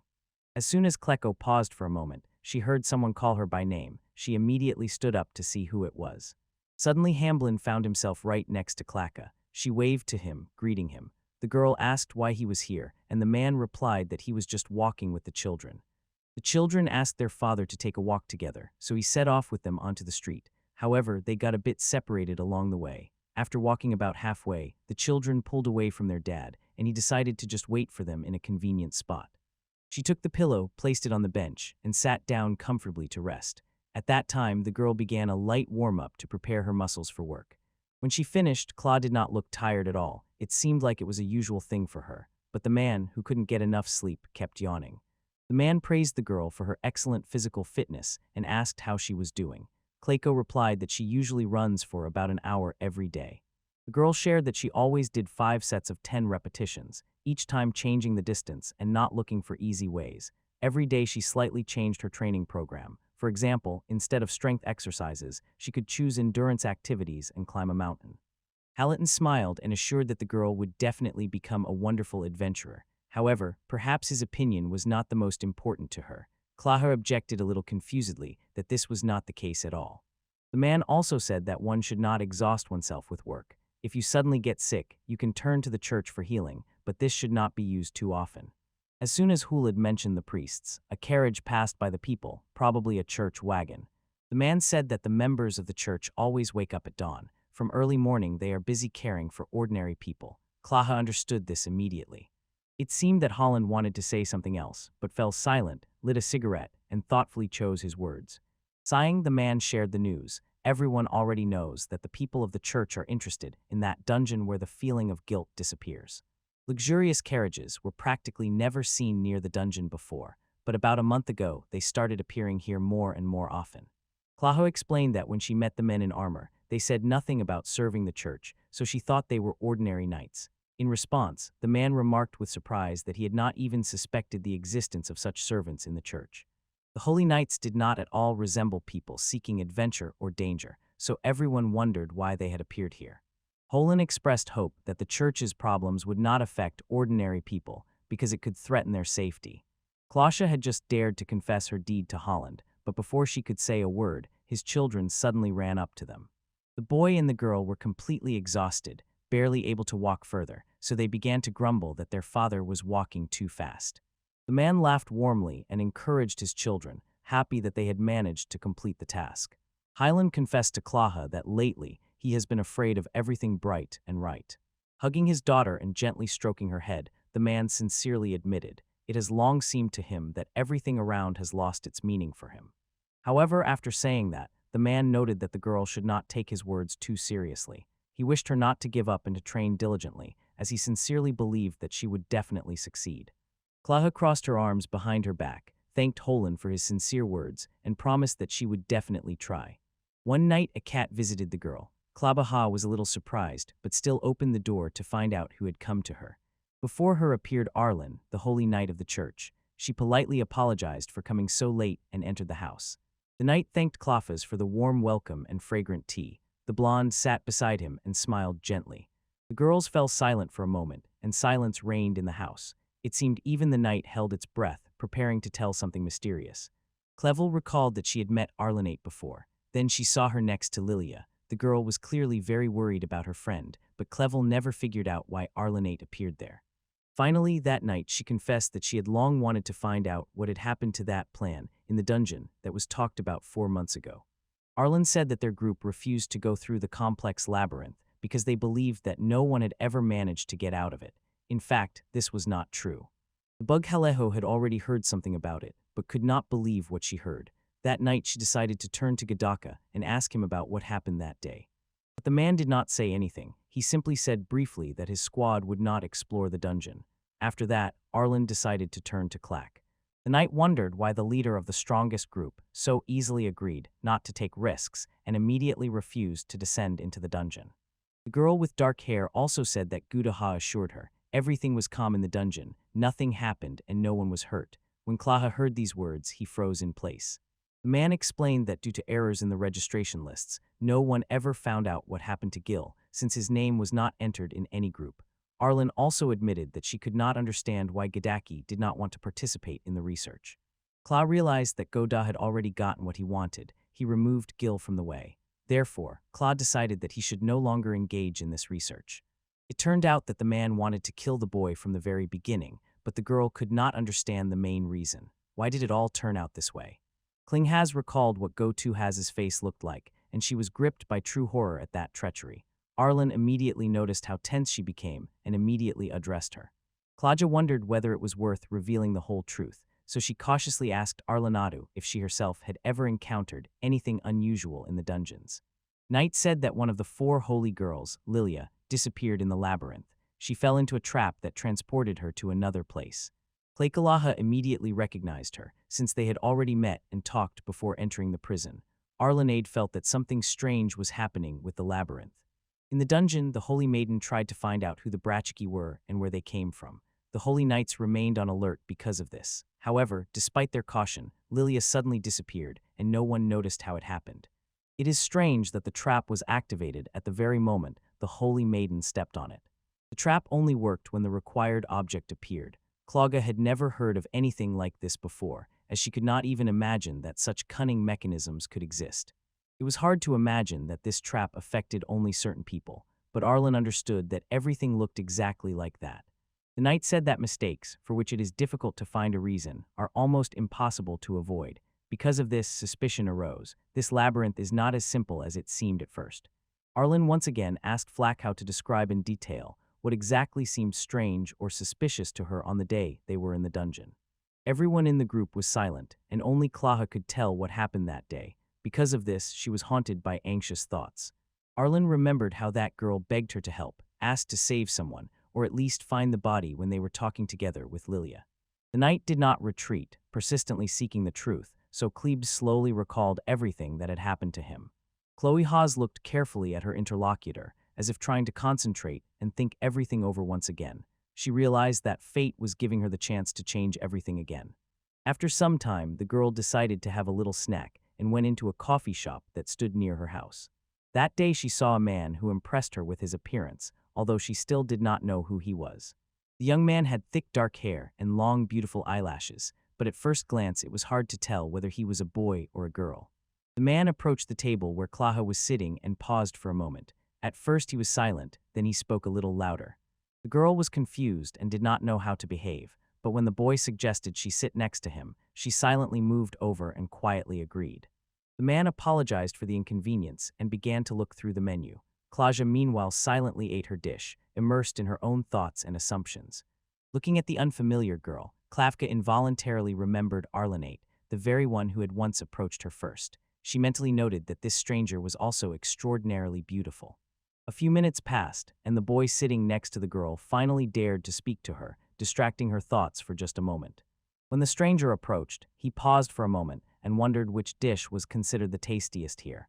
Cleo said that for those who are here for the first time, it is best to order the beefsteak from the cutlet. It is their signature dish. The young man asked the girl what she could advise if he were coming here not for the first time. Claudia could not stop thinking about the fact that the man who spoke to her was behaving quite unusually. The girl paused for a moment, then said that all the meat dishes in this place are exceptionally delicious. The signature dish consisted of 3 steaks and a large portion of rice. Such a meal would be enough to feed even the hungriest. And looking at the boy, Klokava added that for someone not used to eating a lot, this dish might seem too large, but the stranger was not at all confused by this. Having listened to the girl, the boy said with delight that he had long dreamed of trying the signature dish and immediately called the waiter. The boy did not wait for anyone to pay attention to him. He immediately declared that he wanted to order 2 signature dishes for himself. The girl who took the order could not believe her ears, and for the restaurant owners, it became a real ordeal. Even the hungriest guest needed only one serving, so the owners were sure this huge dish would clearly seem excessive to the visitor. The man quickly prepared 2 large servings and put his whole soul into it to personally check whether the rumors about this signature dish were true. Plathod wanted to warn that if you order food and leave it uneaten, the hosts might get very angry, but she didn't manage to say this. The waiter brought 2 gigantic plates with the dish to the table. Especially impressive was the bowl of rice. Its size was enough to feed an entire team of workers. But the guy was not worried at all. He smiled and was glad that everything was organized so quickly for him. The owners were convinced that no one could eat 2 such huge servings. Seeing how big they were, Klaha became worried about the stranger. Without waiting for the guy to admit his guilt, the owners had already started to leave. But suddenly the young man spoke loudly. He turned to Klaha and reassured her, promising that he would be fine because he was confident in his decision. The young man took chopsticks, smiled, and enthusiastically prepared to try all the dishes in front of him. All the guests in the hall watched with delight what was happening. No one could even imagine that a skinny guy was capable of eating so much food. When he finished eating, the guy sincerely said that the signature dish was really very tasty. Hearing this, the owners of the establishment realized they were wrong. The guy ordered another serving of noodles and asked the girl why she was eating almost nothing. The girl only slightly smiled and replied that she simply wasn't in the mood to eat today. The young man stood up, was preparing to leave, when suddenly he told Kleineffe that she actually did not seem to him a bad person. These words greatly surprised the girl. But the stranger remained silent, only smiling mysteriously, not taking his eyes off the blonde girl. The young man thanked Clockhav for the good advice about the tasty dish, left money on the table, and quickly headed to the exit. Saying goodbye, the boy smiled once more and assured that he would do everything possible, sparing no effort. The boy gently holds the girl's fingers, who smiles at him. Suddenly something distracts him, and he looks back over his shoulder. They are sitting in a cave, settled next to each other on a large flat stone. A boy in a jacket approaches them. He has long black hair and a smile plays on his face. He looks at them and cheerfully says, "Hello." The girl says that he is an ordinary person, and the boy does not understand how he ended up here. Probably he also got lost. The girl thinks that this boy is not bad. And the boy cannot believe what is happening and says that it seems incredible. The stranger tries to calm them down and asks not to worry. Smiling, he touches his forehead with one hand and waves lightly with the other as a greeting. He introduces himself as Yunis and assures he really has no bad intentions. The boy and the girl silently watch him. Later the boy decides to share his suspicions, and the girl agrees with him. Yunis looks at them in surprise, not understanding what it is about. All three sat around the campfire. Suddenly Eunice asked the main character if he really broke his glasses and now cannot see the face next to him. The boy answered that it was true. Eunice just nodded and said that now it was clear why he was not recognized. The fire of friendship continues to burn. The main character stands next to the girl, and they together look at the bright flame, not averting their eyes. They say the word campfire several times, after which the girl turns to Hill, calls him by name, and asks what she needs from him. The girl smiles joyfully at Gil and says that in their little shelter, the fire has finally been lit. The main character pinches his nose, then exclaims happily that this is true happiness, and laughs heartily. Jill admitted that he hadn't felt this happy for a long time. The girl laughed in response and added that this was also a new feeling for her. After these words, they both laughed together cheerfully and sincerely. Yunis watches the friends having fun with a smile, but suddenly raises his hand forward and mysteriously shows them the stop gesture. He watches as Jill and the girl prepare to go to sleep. Yunis asks them to wait a little longer. He says he will finish his business, and then they will all go to rest together. The girl worries that the fire might go out. But Yunis just smiles and promises that if needed, he will light a new bonfire for them. Yunis thoughtfully stands up, holding his chin with his hand. Suddenly a spark appears in his eyes. A curious idea has come to him. He immediately turns to the boys and shares his plan, asking what they think about it. The boys continued to watch him silently, pressed to the ground. At that moment, Yunis began to tell about Kurok. It turned out that he belonged to the organization Plan of the Future and was the captain of the 4th Squad of the Holy Knights of Arlen. Jill and the girl sat together. The girl asked Yunis with interest where he knew the name of that station from. In response, Yunis smiled slyly and joked whether they really wanted to learn more about him. Yunis smiles, places his hand on his heart, and tells about himself. His name is Yunis, and he is the Supreme Star Mage who has always been used to acting alone. The boys look at the boy with surprise. Jill asks again about the Archmage, and the girl is curious whether he became famous by becoming the youngest Archmage in history. Eunice nods and confirms that this is exactly what happened. The main character admits that he is a little confused. Eunice explains, since they are all about the same age, he thought they should already be close friends. Eunice looks intently at the boy and recognizes him. This is the famous poisonous dragon hunter named Jill. In response, Jill looks at the girl and says that she is the very Lily, the saint who helps the island inhabitants. Jill and Lily silently watch the boy. Their eyes meet and they almost simultaneously point at each other with their fingers. Jill asks, "So who among us is the saint?" And Lily adds, "And who among us is the terrible killer?" Eunice carefully watches them, showing something with her fingers. Then she smiles again and looks at them as if silently asking about something important. He cannot understand how, after so many days spent together, they remain so alien to each other. He wonders what they were really doing all this time if they don't even know simple things about each other.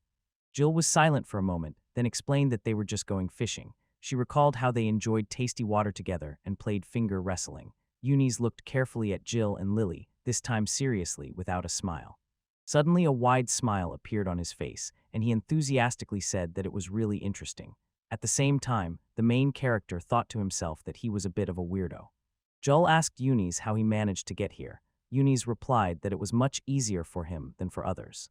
Eunice recalled the moment when he touched the drawn diagram with his hand. He said that he used the same magic circle that transported Saint Lily from the 4th floor, and then he just followed the trail. Lily did not hide her surprise at this story. Eunice looked at the boys, pointed at them with his hand, and said that he should be the one surprised, not them. They realized that ordinary survival was no longer enough, and only by uniting could they reach such a depth. Jill and Lily silently listened to him, pondering every word.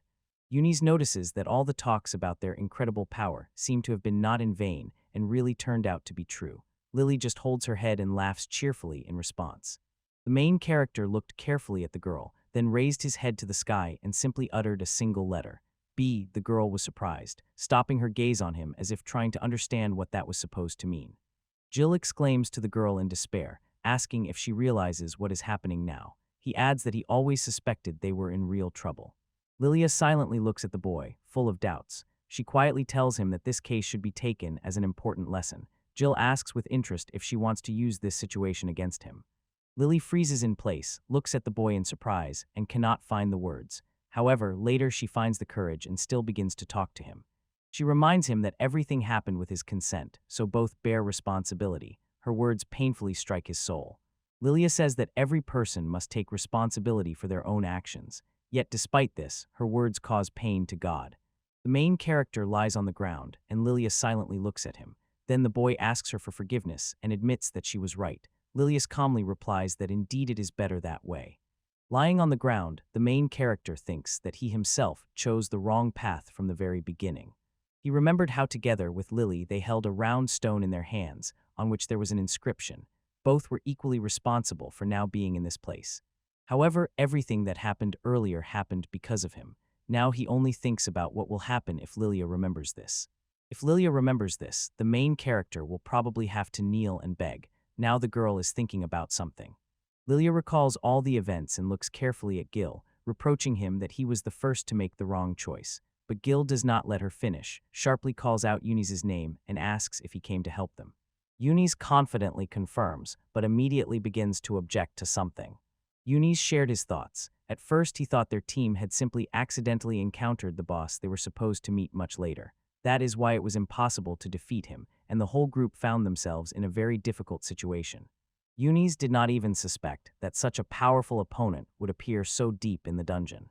He asks them not to tell anyone about the intention to clear this dungeon alone, but Jill immediately objects to this. Eunice smiles and admits that he feels a bit uncomfortable admitting his mistake. At this time, Jill suddenly starts shouting again, contradicting every word he says. Eunice looks stunned at the main character lying on the ground and sincerely admits to him they did not want things to turn out this way. Jill, barely holding back tears, begins to talk about where they need to go. Eunice listens attentively and asks again to make sure she understood everything correctly. Then Jill admits they are actually just bad at navigating the area. Meanwhile, Lily stands behind, silently observing everything. Eunice looks at the boys confusedly and spreads his hands to the sides, not understanding what is happening at all. Then he asks them what it is all about. Jill, leaning her hands on the ground, admits that all this time they were only looking for a way out, but as a result, they were sinking deeper and deeper. He shyly looks away and asks if it looks funny, begging her not to laugh. In fact, the boy himself would not want to look like that. However, the girl suddenly laughs sincerely and loudly, and then he awkwardly says that he actually did not say it for her. Eunice silently watches the boys, and then Jill addresses him by name. The main character apologizes, explaining that it all just seemed like an interesting coincidence to him. The boy realized that they both constantly get lost because they do not know how to navigate the area at all. It seems this is their common trait. Jill confirms this but adds that Eunice came here by himself. Eunice only smiles in response and silently looks at the boy. The main character stops and says he feels anxious. Eunice tries to calm him down and says it does not matter, but suddenly admits that he knows both of them well. He recalls the story about a terrible dragon that poisoned the forest and frightened the inhabitants of the eastern lands until a brave swordsman defeated the monster. He also tells about Saint Lily, who saved an entire island from a great flood. Eunice remembers how huge waves of water engulfed everything around. She says that then she created a strong protective barrier to save everyone from the terrible disaster. Lilia picks up the story and shares that her mentor was beside her then. Jill admits that the island residents helped him. Eunice says with interest that she would very much like to find out if these people know anything interesting about him. The man still holds a finger pointed at them. Lilia thoughtfully says that he probably has some connection with the stars. The main character adds that, as far as he remembers, Eunice is the youngest archmage in history, and that is all he knows about him. Lilia thoughtfully asked Eunice if he had created new magic or something like that. Eunice smiled and said she guessed right. He traces a finger in the air, and immediately a mysterious pattern appears. To invent a new type of magic, one must follow several special conditions, although those present do not even suspect this. Yet for them, this is enough to remain impressed. Eunice settled on her lap. Strange curved patterns began to appear around. He pondered how to explain everything that was happening. The patterns formed circles. If Eunice were as modest as these people, he would admit that he had come this far only thanks to a chance meeting with his teacher in the past. Now it seemed to him that these very people could hint at what was most important to him. However, their answer was suddenly interrupted. The main character calls out to a boy by name. The boy looks around in surprise and asks if he needs any help, as he does not understand at all what Eunice is talking about. Eunice assures that now everything will be easier. She explains, her magic is fueled by the power of the stars. The main character does not like this and reacts displeased. Eunice smiles and says that they have already found out. He is among the few who hold the title of Archmage. Even in this place, where the light of stars does not reach, he can still use his power at least a little. The main character silently looks at him, trying to decipher the meaning of what was said, while Eunice stands nearby watching him with a casual smile. He says he must use his power at least once. Suddenly, Jill opens her mouth wide. Jill looks sternly at the guy and directly tells him not to waste time and to get straight to the point. The main character places his hand on his chest and says that his heart is beating so hard it feels like it will jump out any moment. Eunice asks in surprise if it is really so. He reached out his hand to the boy and said that he would gladly help him deal with this situation. In response, the boy gestured that he only had 20% strength left and was now completely powerless. The main character raises his head to the sky, then falls to his knees and shouts loudly, not understanding why all this happened. Jill is still holding her head, her mouth wide open in surprise. In front of her stands a swordsman. He perceives the surrounding world completely differently from the rest of the people. Lily looks at him and thinks that he is a truly capricious young man. She's used to following the rules, but now she has no idea how to behave. Eunice smiles, pondering why everything turned out differently than he expected. At this moment, he feels like a magician who suddenly lost all his powers. This is just a company of losers. If it were about bingo, everything would be perfect. But unfortunately, this is not a game, so the situation is not funny at all. However, our adventure continues. Steps passed over the water. Eunice turned to the boys and asked if it was true that they had not been able to find a way out of this floor for about 3 weeks. Jill only sighed heavily and said that they had already tried all methods, but none worked. All three confidently moved forward, and waves spread across the water beneath their steps. The main character carefully taps the knuckles of his fingers on the wall. He glances at the boys and says that this is the whole problem. Eunice raises her eyes slightly above the boy and suddenly sees something that greatly surprises her. A huge stone slab covered with strange patterns, as if it were part of an old wall, rose before them. Eunice wondered in surprise what kind of giant doors were blocking their way. All three look at her attentively. the main character confesses. Even when he struck her with a sword, nothing happened. Eunice asks about it once again. Lilia replies that the attempt yielded no result. The girl notices that a magical circle seems to be carved on the surface of the door, but she does not see it clearly because everything around is shrouded in thick darkness. Lilia carefully looks at the door. At that moment, the girl turns to Eunice and asks if he could help her. The boy smiles and confidently says that he will help her without any problems. Suddenly, bright lights appear around, and the water beneath his feet stirs and begins to ripple. Behind the boy, shadows of strange creatures suddenly emerge from the water. The main character watches this unusual spectacle with surprise. The boy turns around and sees that these figures have already become several times taller than people. The main character asks what it is. Eunice first thinks, then says it is just a simple spell. Water spilled over the doors. He said he deliberately poured water to fill the dents on the surface. Then he carefully transferred the trace to the ground so that the shape remained the same, as if he had just turned a page in a book. Lilia carefully looks at the water trail left on the ground from the door. Eunice carefully examines the magic circle, trying to understand its purpose. He looks closely at each symbol and wonders what it means. Behind him, almost unnoticed, stands Lily watching him. Suddenly, Eunice seemed to understand something and his eyes opened wide. Jill looks at him with surprise. Then Eunice quietly says that he knew about it all along. He asks the guys if they really do not realize that they ended up here just by accident. At this time, the girl places her hand on the magic circle. The girl denies his words. Eunice looks at her intently and says that he does not consider what happened a mere coincidence. Lily carefully examines all the drawings on the circle. She admits that she never thought she would ever see something like this here, a mysterious magical circle and a creature nearby. Eunice explains that this labyrinth did not appear here by accident. Someone consciously built it. Lily, together with Joe, listened carefully to every word. It turns out that a person who had a close connection with the dethroned king was involved in the creation of this place. There are 2 books with decorated covers. In the religion of Rast, there are sacred texts that are not included in the generally recognized holy books, and they are called apocrypha. In the darkness, an eye slowly appears, outlined with white lines. Everything written in the apocrypha was not created for entertainment or fictional stories. Bright white rays spread out from the eye in different directions. The apocrypha describe in detail the history of one of the people who lived in the distant times of the king's fall. They tell about a terrible calamity that wanted to erase all living things from the face of the earth. They also told about his clash with God's apostle named Rasti. The girl raised the staff, aimed it at the white lines, and immediately bright light poured from the top of the staff. Eunice lightly snaps his fingers and with a smile on his face addresses Jill and Lily, suggesting they summarize what has happened together.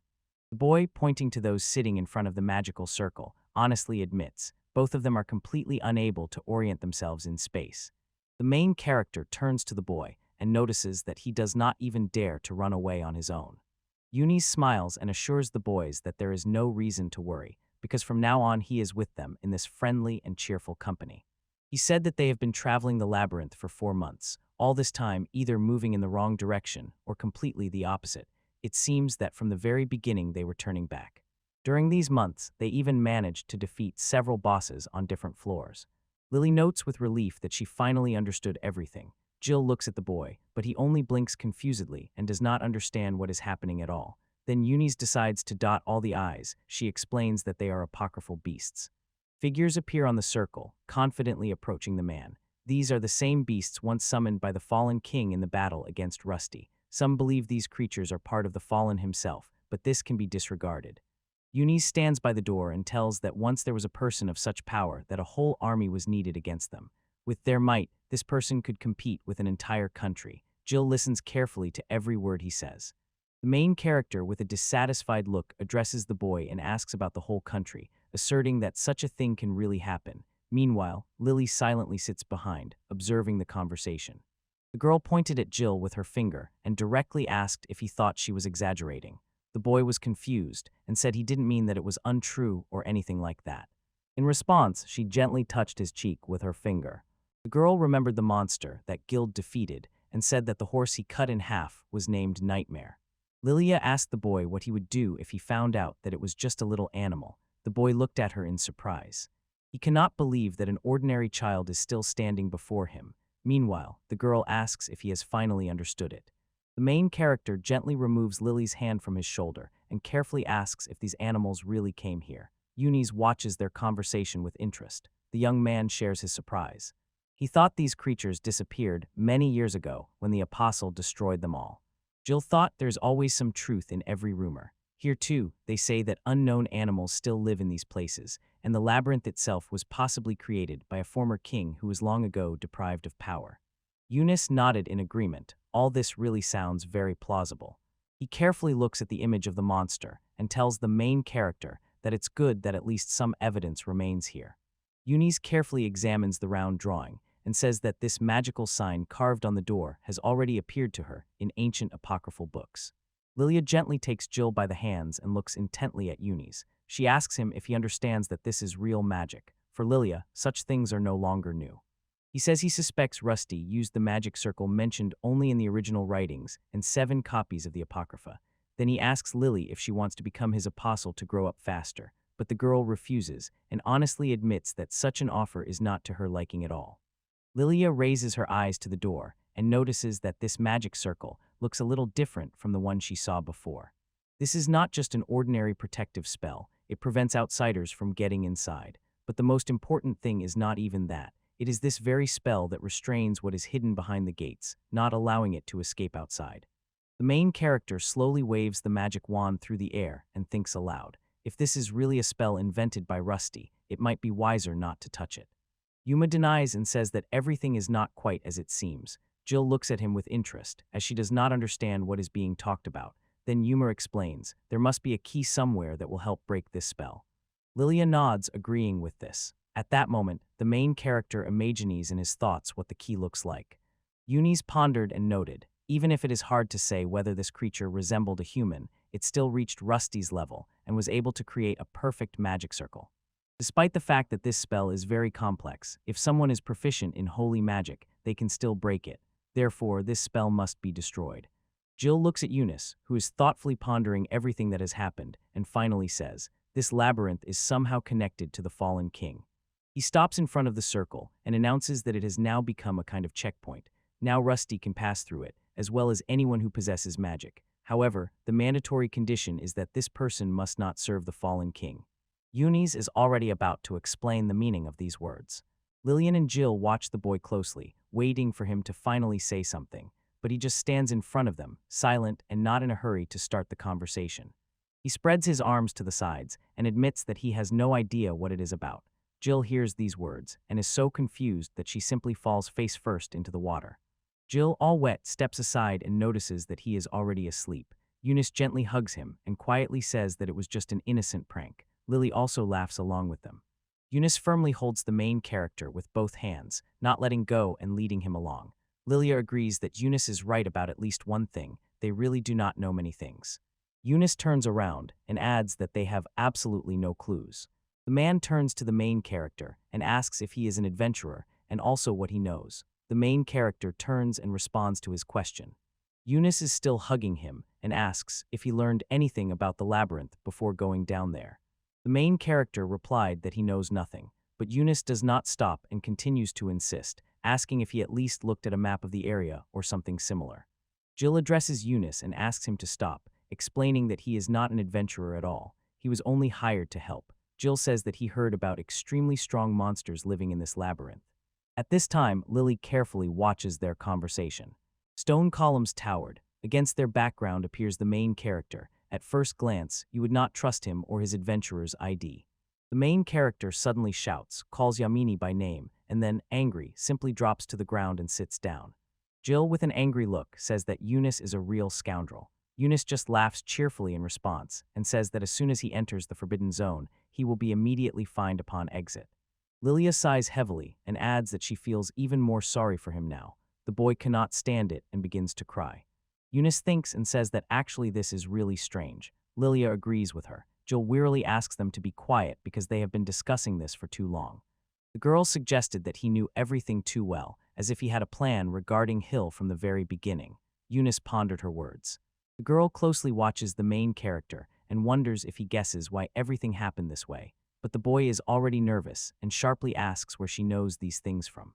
The main character mentally recalls 2 acquaintances, then honestly admits that he cannot remember any reason why he might have lied. Yunis admits that even he finds it hard to imagine that Jill is simply unhappy. The main character asks him why he thinks so. Lily and Yunis do not take their eyes off the boy. Yunis shares his assumption. Perhaps he and Lily were brought here on purpose, and not all is lost yet. He addresses Gil, calling him the best swordsman of the present day. From his words, it is clear that such an outstanding person would not have come here without a significant reason. Gil modestly objects, saying that his achievements should not be exaggerated, as he still has not been able to defeat even his mentor. Yunis admits that she is not 100% sure, but thinks this way. If this boy himself defeated the legendary monster, then he is truly very strong. Hearing this, the boy becomes embarrassed. Yunis recalls that earlier he could not even fight at full strength because he did not have enough points. Jill at this moment asks him to stop. He noted that if he continues to behave this way, some hermit master will surely appear to teach him a lesson for excessive arrogance. Then he points to two strong men who directly accuse him of pride. Indeed, can one call a person someone who defeated a legendary monster? Yunis asked if it is true that he spent 4 months in the most difficult labyrinth, because now he looks much stronger than when he first came here. The boy became a little embarrassed, realizing that he really fought often and was already about to stop everything, but suddenly he noticed something on his finger. He leans down and lightly touches the cold stone with his finger, sincerely admitting that his biggest problem is his own pride. Lily and Yunis nod approvingly in response, supporting him. Jill, holding his swollen finger, laughingly asks if it is now really fashionable to joke about him. Yunis intervened and advised Lily to leave Gil alone, even if only for a short time. At that moment, Jill exclaimed indignantly, how could they mock his feelings so much? The man admits that various thoughts still trouble him, so he decides to make one important proposal. At this time, Lily carefully tends to Gil's finger, and he, noticing the conversation, asks Yunis what that man is talking about. Yunis suggested to the guys to go through these gates together. Jill and Lily looked at him attentively. Yunis, with her arms spread to the sides, stood right in front of the main character. He did not take his eyes off her, carefully waiting for her to explain what she meant. Jill initially came here to win with the thought of victory, but over time, thoughts of returning back began to visit her. However, the longer she stayed here, the more she got drawn into this story. Jill understood. If she admitted right away that she dreamed of returning to the surface sooner, it would look like she was weak-spirited. The guy clenched his fist and confidently told Yunis that he had indeed decided to take on this matter, as it was intended from the beginning. Yunis smiled and asked, what about Lily? She also reminded that if they stayed longer, everyone would start to worry. The main character gently calmed Lily, saying there was no reason to worry. He already understood himself that they might be delayed. The girl looked at him attentively, as if asking with her eyes where he got such confidence. He remembered standing in front of the woman, slightly leaning forward. The man had warned Arline earlier that the journey might be prolonged, and she should not worry for at least half a year. Lily thanked him for such an explanation. Liliangel listened carefully to Yunis, who said, since they had come this far, it was better to reach the very bottom of the labyrinth and look for a way out there, instead of returning upstairs. Jill thought for a moment, then realized that teleporting immediately to the exit was indeed a good idea. Yunis smiled and said that was exactly what he had proposed. The guy pointed to the floor where something was blinking. Right there, in the very heart of the dungeon, lay his heart, a whole ocean of pure mana. If there was a mage in the group, they could use this power to create a teleportation spell.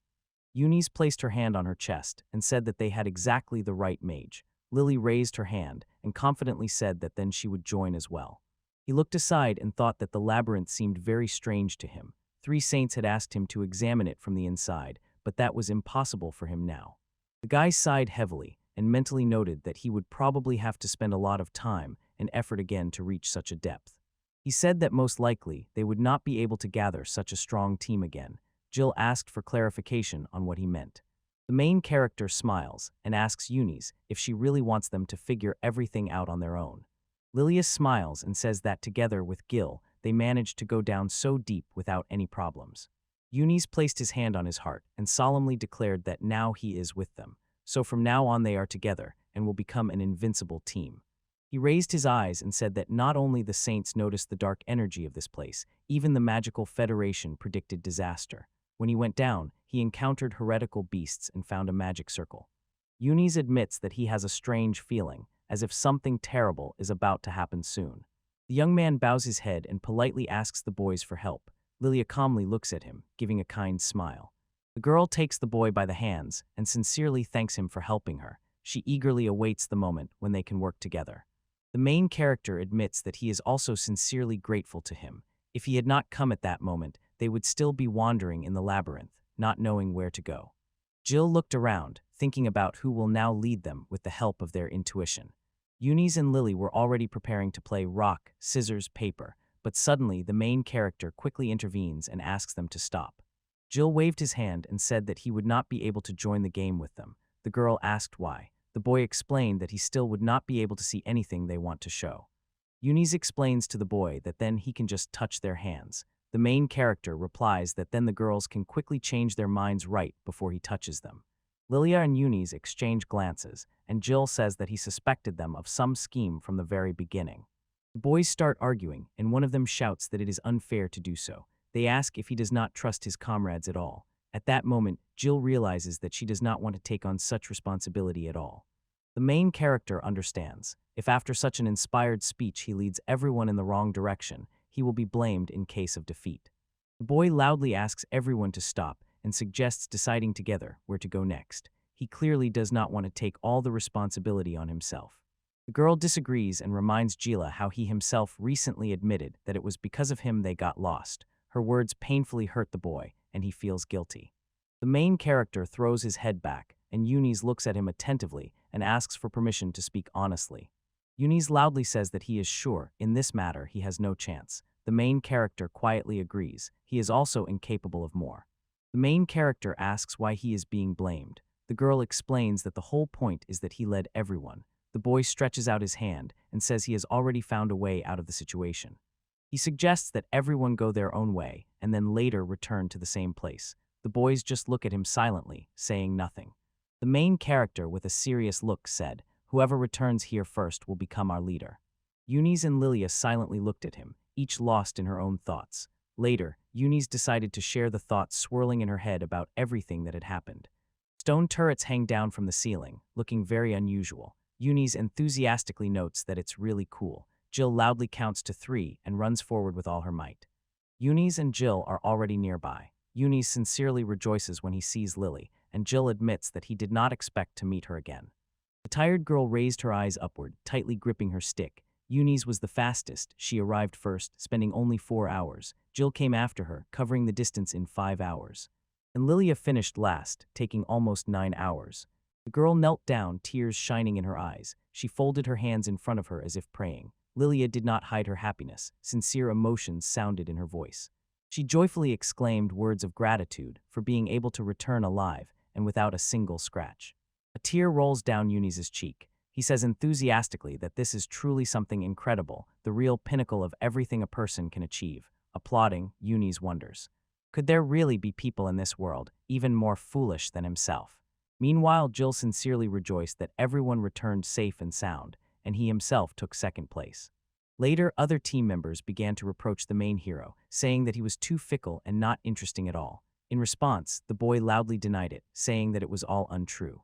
The next day, the symbols on the giant doors suddenly shone. Everyone gathered in front of these doors, which had previously securely blocked their way. Now they were slightly open, as if inviting to enter the darkness and unknown of the labyrinth stretching further.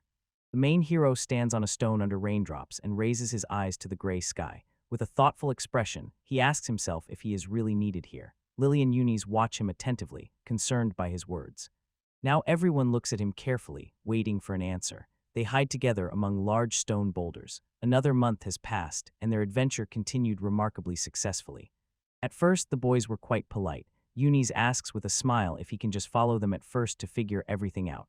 Jill and Lily support him and agree to this. Unison creates Gilda and says that she recently saw a monster in this place. The main hero reassures her, promising to figure everything out. He shouts loudly and swings his sword with all his might at the monster.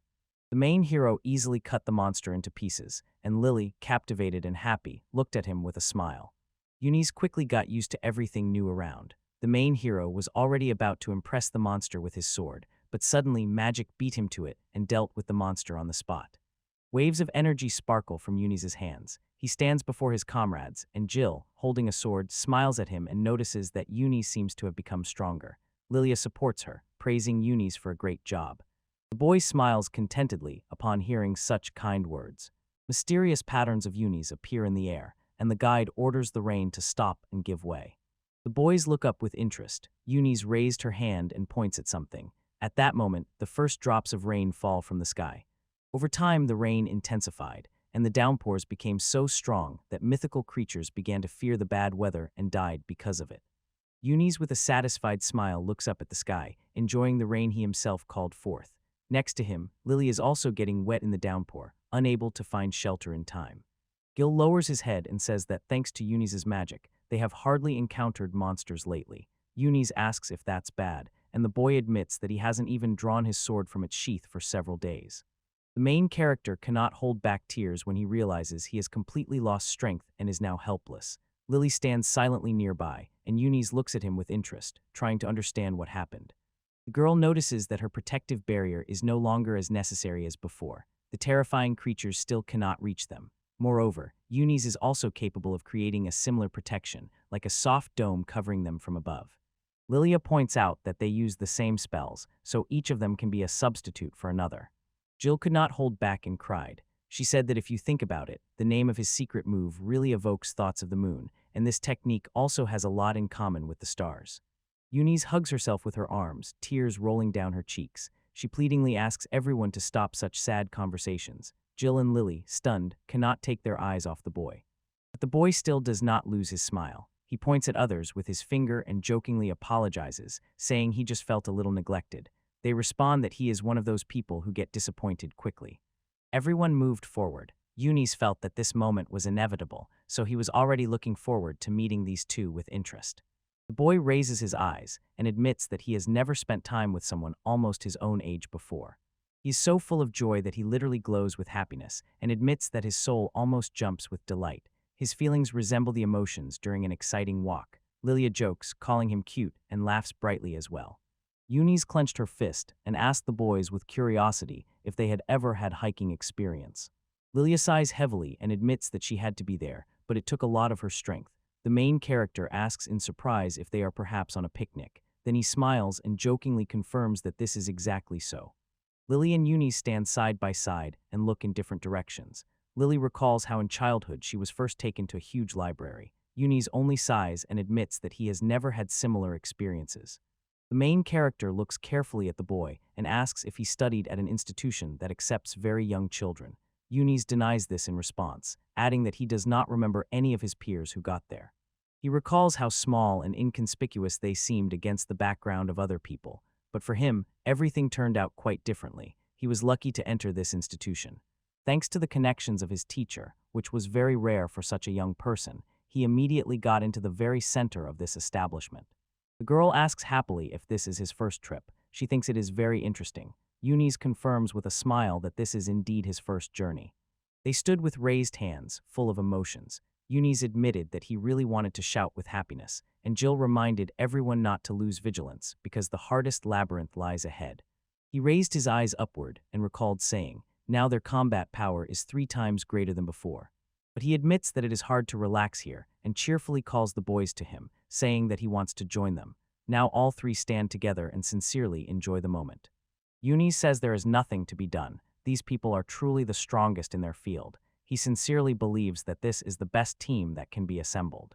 If they do manage to overcome this labyrinth, humanity will have to show all its best qualities. Eunice would even say that everything happening now is quite expected.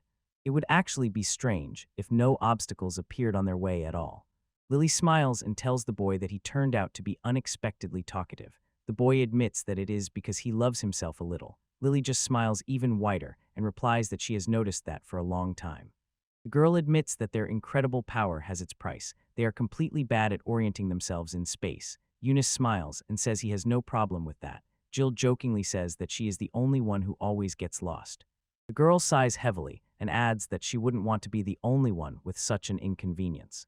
Young boys sat around the campfire, watching the flame flicker in the darkness. Eunice suddenly asked, why did the S-rank team suddenly stop on the 3rd floor? He said this, biting off a piece of fish, but it turned out to be bitter, making him grimace.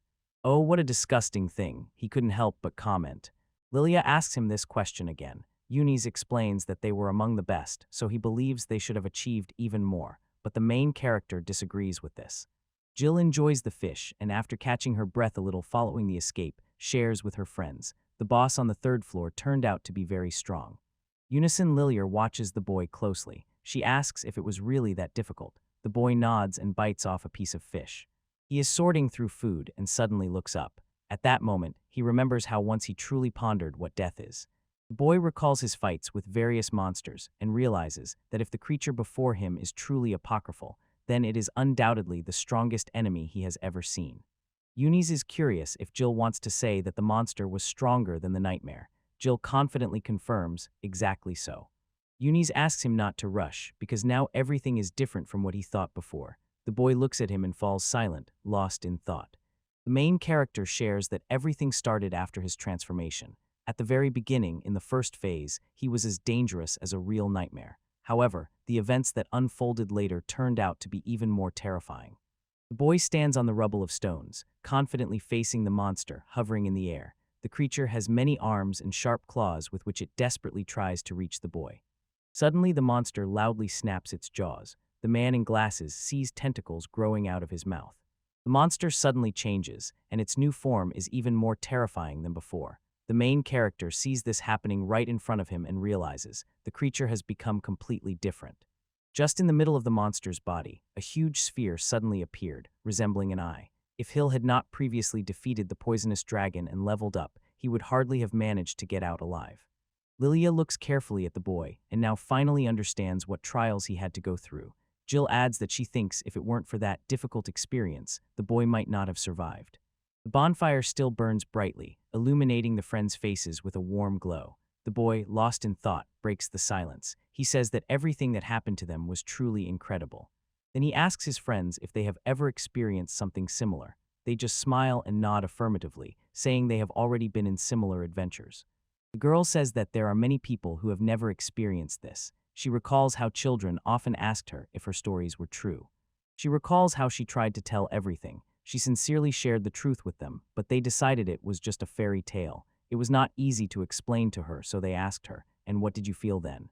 The girl appeared suddenly and sternly, and the children immediately became wary. She honestly admitted that all her previous words were lies. The girl openly said, "Everything I told you is a fabrication." Hearing this, the boy could not stand it, and directly told her that she was lying. Eunice is thoughtfully silent, then seriously says that even if they did not believe her, she still told only the truth. The girl interrupted the boy's thoughts by addressing him by name. Eunice apologized and said he was just lost in thought. He says that he does not have any verified evidence yet. Maybe he is just thinking about it too much and asks not to pay attention to it.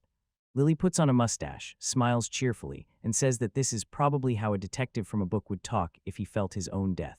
Jill picks up her joke, and they laugh loudly together. The girl notices another door ahead and tells the boy that it scares him. He asks if it's his turn to enter now. Eunice smiles and says he has already done his part and was lucky to be first. They jokingly argue about who should open the door now and laugh together happily. Suddenly, new black doors rise before the boys. This is the final passage leading to the very bottom of the most intricate labyrinth. To open these doors, they will need to spend a full 10 days. The team marched forward in good spirits, not even suspecting that in just 2 days 2 of them would disappear forever. A thick column of smoke rises into the sky. Near it sits a young girl in gloves, pressing her knees to her chest. The girl sits amid the ruins where her home had been until recently. A man approaches her, and looking sympathetically, says how sorry he is that her house was struck by fire. The man extends a package to the girl, saying that it is for her. She joyfully raises her hands to accept the gift and sincerely thanks him.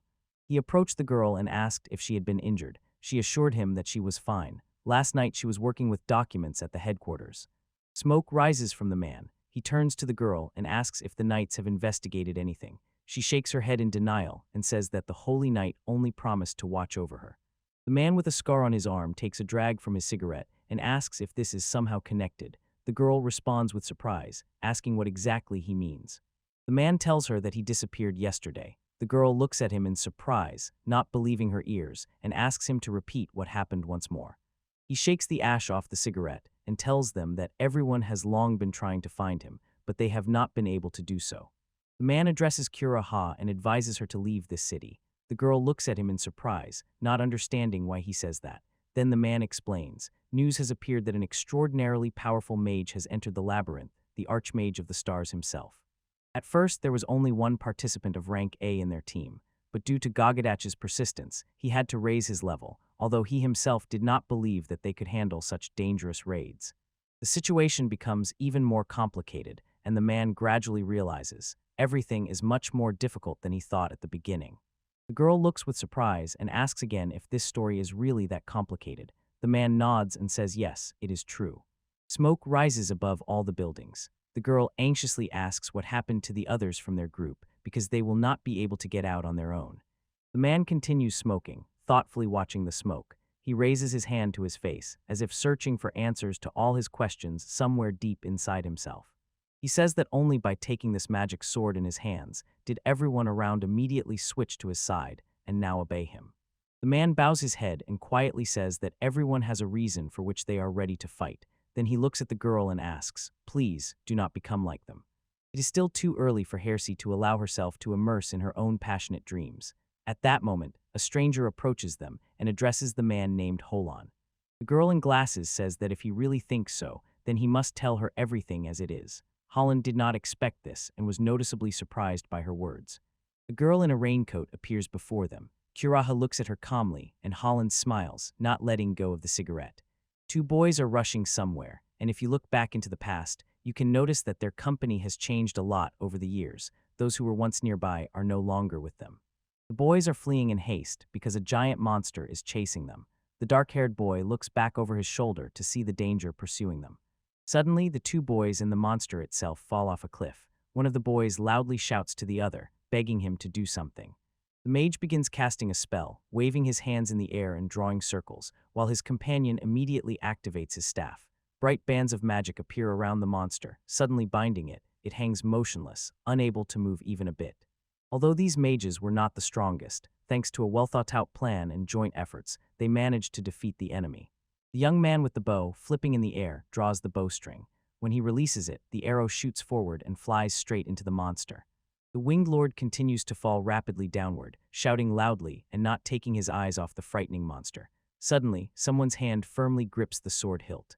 The arrow flies forcefully straight to the chin of the terrible beast with large fangs but only bounces off it. Meanwhile, someone from the crowd loudly shouts, "Good ox, you caught it." The mages turn and tell Godok that it's time to enter the fight. After that, one of them lifts him with a shield and powerfully throws him forward. He draws a sword from behind his back, and announcing that he finally understands everything, confidently slices the monster in half with one strong strike. The whole team sincerely rejoices in the victory over the monster. Everything succeeded thanks to their friendly teamwork. Goglin smiles and admits that he has never seen such a wonderful team and could not wish for a better one. Haglin smiles and shakes Godak's hand. He confesses that he was once a completely different person. Horlin sits at the table in the company of two girls. A mug stands before him. He thoughtfully recalls all those years when he was a true leader and shares his achievements. The girls attentively listen to every word he says. The man takes a mug and shares his thoughts. When their team was still ranked OB, that was, in his opinion, their best time. Most of the current members joined the team almost simultaneously. In previous groups, they could not fully reveal their talents, so this group became the place where they could find themselves anew, like in a true recovery center. Holland recalls how his partner Godech often smiled. Throwing his weapon over his shoulder, he admits that Godech was truly a special person. Kura looked at Holland and asked why he betrayed his comrade, since she still remembers how he practically stabbed him in the back. The man admits that this is a very interesting question. He recalls the moment when he took Godech's sword out of the water. He knows for sure. Everything started exactly when his hand touched that amazing sword. He recalls the events that happened after that moment. Carefully holding his magical sword in both hands, he examines it closely. One of the comrades reminded Godox that it was time to leave. In response, Hodlin just looked at him and calmly took another drag of his cigarette. He watches Godok closely while he examines the ring attached to his sword. Holland says that everything is different now. He is already a completely different person. The girls look at him intently. Then Kuraha addresses Holland and asks where exactly they found this sword. The man remembered the sword he once saw as he pulled it out of the water. They then came across it on the middle level of an A-class dungeon, where everything around resembled a huge lake. This place was also called the face of the ocean. The girl in glasses also recalled that she once read about such a place in reports. She asked the man if there is a place in these parts with very salty water. Hulen confidently nodded in response. Warm steam rises over the coffee. The girl admits that she does not understand anything and asks if it happens that magical swords can be found in such places. Holland denies it. usually such artifacts do not just lie around, so those who search for a magical sword mostly set out to look in ancient ruins. Holland recalled how one time he pointed at the round mark on the sword when he noticed cracks appearing on it. The group stopped in front of the sword. Gonklun believes that this sword was left here by someone who died. The girl asks about it once again. He remembers how they fought a huge snake. In dungeons of rank B, similar to this one, if all participants died or fled, usually various items and equipment remain on site. He recalls that amazing diamond, but immediately emphasizes, such a magical sword is a real find for the team, so no one would leave it behind during an escape. Kurahil looks at him in surprise and says that its owner is no longer among the living. Holland simply nods in response, agreeing with this.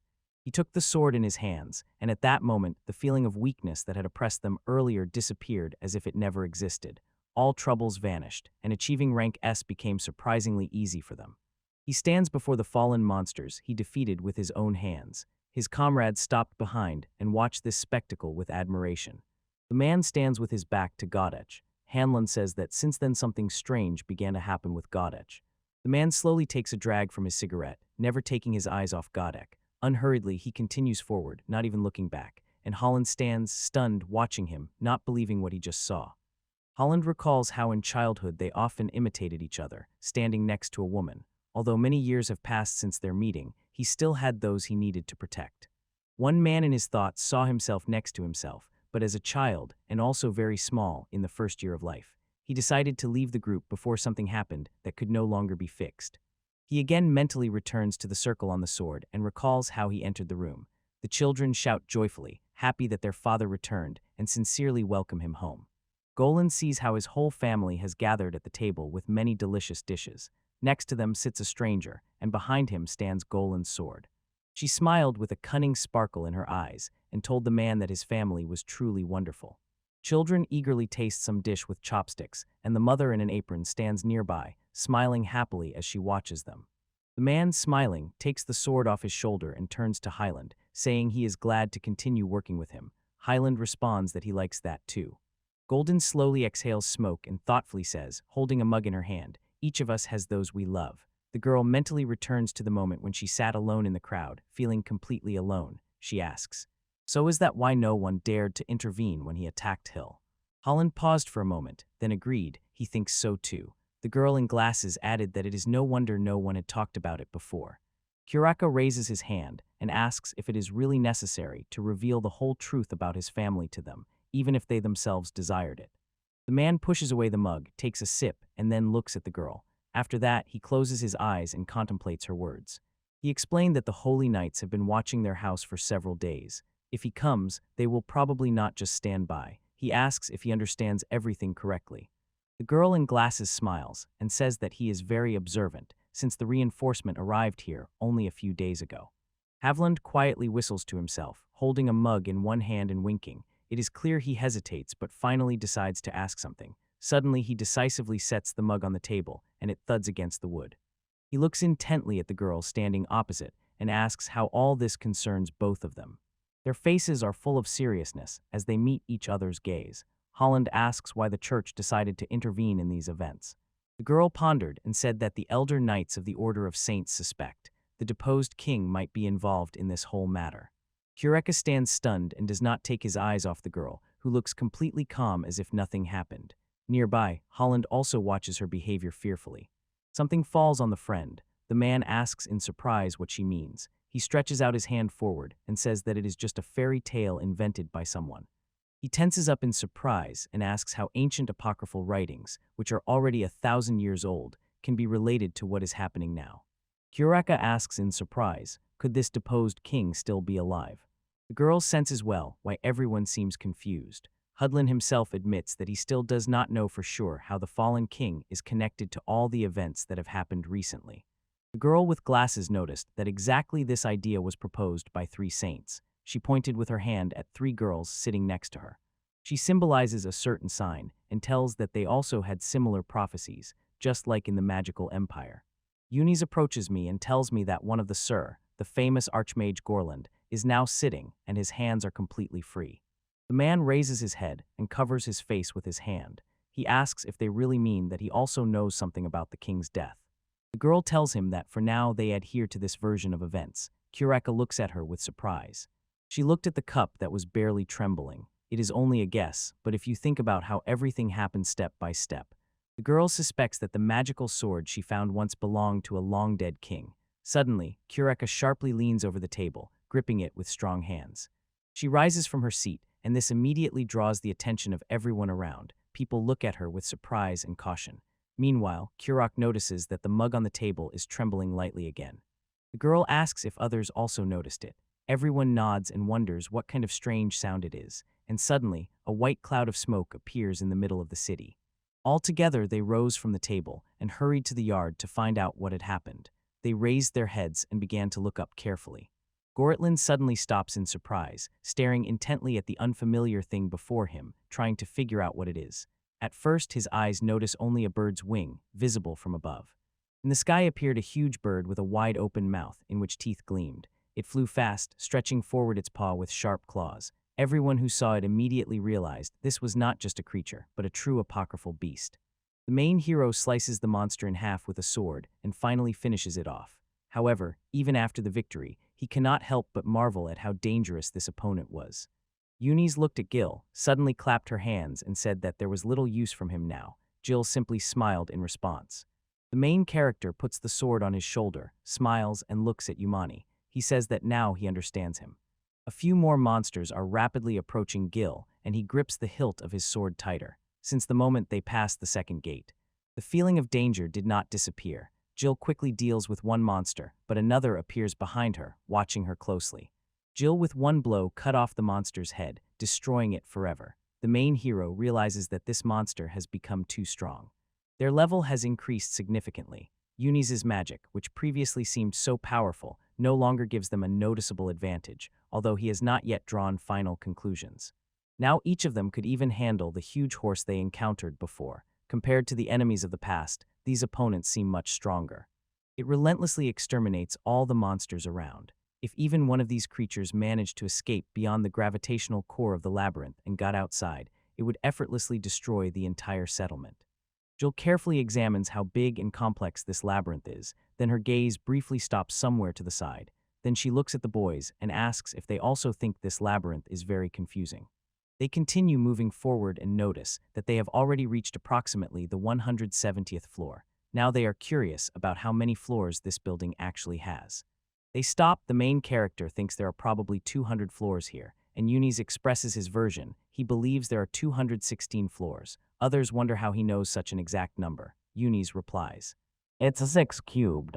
Lilia raised her head and said that it seemed they were almost at the end. The boys silently looked at her. The girl smiles shyly and says that it is just her feeling. The main character jokingly asks if she is not a prophetess by any chance. Eunice laughed and confirmed that it is a wonderful comparison. Jill and Eunice hurriedly flee, escaping from the enraged Lily. Jill irritably turns to the Archmage, asking what he was thinking, while Eunice apologizes to everyone, explaining that when he strays too far from the stars, his senses begin to fail. Eunice admits that she feels much lighter at home. At that moment, the girl sharply slaps Gil so hard that he falls to the floor. He deceives and wonders if life should really be like that for a true adventurer. Lilia calmly says that the path of an adventurer is never easy. Eunice admits that he does not want to stay here for long at all. He does not like this place. If it were not for his faithful friends Jill and Lilia, the hero would hardly have been able to overcome all the trials alone. He raises his head. Jill realizes if he had stayed with the old company back then, he probably wouldn't have gotten as far as he has now. He sighed heavily, trying to convince himself that the weak skills of these adventurers were not to blame here. But when he watched their fights, it was obvious they really lacked the strength to handle even a few such monsters. Precisely because there were 3 of them, they were able to advance so far through this complex labyrinth. Jill says, "After all, there is a reason for everything." Lilia looks at the boy in surprise after his words. Jill apologizes and says she just thought it out loud without considering her words. Lilia watches the main hero and notices that he often talks to himself. The young man paused for a moment, was about to object to the girl, but she suddenly leaned closer and whispered quietly that everything is happening exactly as he suspected. Lilia reminds the boy of various phrases like, "Aha, so that's it," as well as many other similar words they once said together. She asks if he has already forgotten them. The boy admits that he could very well have forgotten about them. Eunice just smiles in response. Yunis admits with interest that he is a little jealous of him and regrets not joining the adventure earlier, but acknowledges that this is simply the naivety typical of children. The girl just smiles and says that it even seems cute. The boy admits that he dreamed all his life of having friends his own age. Lilia sincerely smiles at her friends and suggests, even when they finally get out of here, they should write letters to each other so that their connection does not fade. The girl looks attentively at the main hero and says that this concerns him as well. He looks at her in surprise, not understanding what she means. However, the girl only smiles mysteriously in response, so the hero cannot help but ask if she really said that seriously. She poked him with her finger and said that a heartless boy had joined their friendly company. The boy immediately reacted, assuring that this is not true at all, because as soon as they leave here, he will travel again to distant lands, so letters will hardly be able to find him. The girl imagines how her letter travels from one island to another. She says the boy could simply say where he is going, and then she would immediately send the letter to the right branch. Jill asks if that can be done. The girl hesitates but still agrees. Lilia, smiling, raises a finger right to the face of the main character and jokingly says that her handwriting is so beautiful that he will definitely be impressed. The girl withdraws her finger, and the boy gently touches that spot and lightly rubs it. Yunis, whose eyes filled with tears of joy, asks Gil if he could do the same. He points at him with his finger and says, "I will send you 7 letters every week, each with an encrypted message. Now you will definitely be busy deciphering them for a long time." Jill looks surprised and asks why he always makes everything so complicated.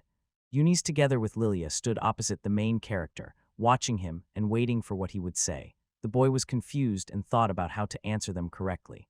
Jill assured that he was generally not against it. Lily and Eunice, hearing these words, immediately smiled. The boys stopped in front of the huge doors, in the middle of which a large painted eye was visible. They looked at it carefully. On one hand they were curious, and on the other, a little scared. However, overall it did not seem that scary. They keep moving forward, thinking that if Lilia was telling the truth, the labyrinth will end soon. The road turned out to be hard and very tiring. The girl says she can barely feel her legs from exhaustion. The boys raise their hands up. Jill warns them not to lose vigilance and to stay focused. Eunice and Lily agree with him. Then one of the boys puts his hand on the wall and asks if everyone is ready. Eunice smiles, and Lily, with raised fists, confidently declares that they are always ready. The boy in response only good-naturedly smiles, looking at them. The main character recalls the moment when he once fell into the abyss and involuntarily draws parallels between the current events and the very beginning of his journey. Now the main hero feels that the adventures are not as scary as they seemed. He adds a second hand on the door. Jill confidently presses and says, "Sesame, open." The friends watch warily, everything happening behind.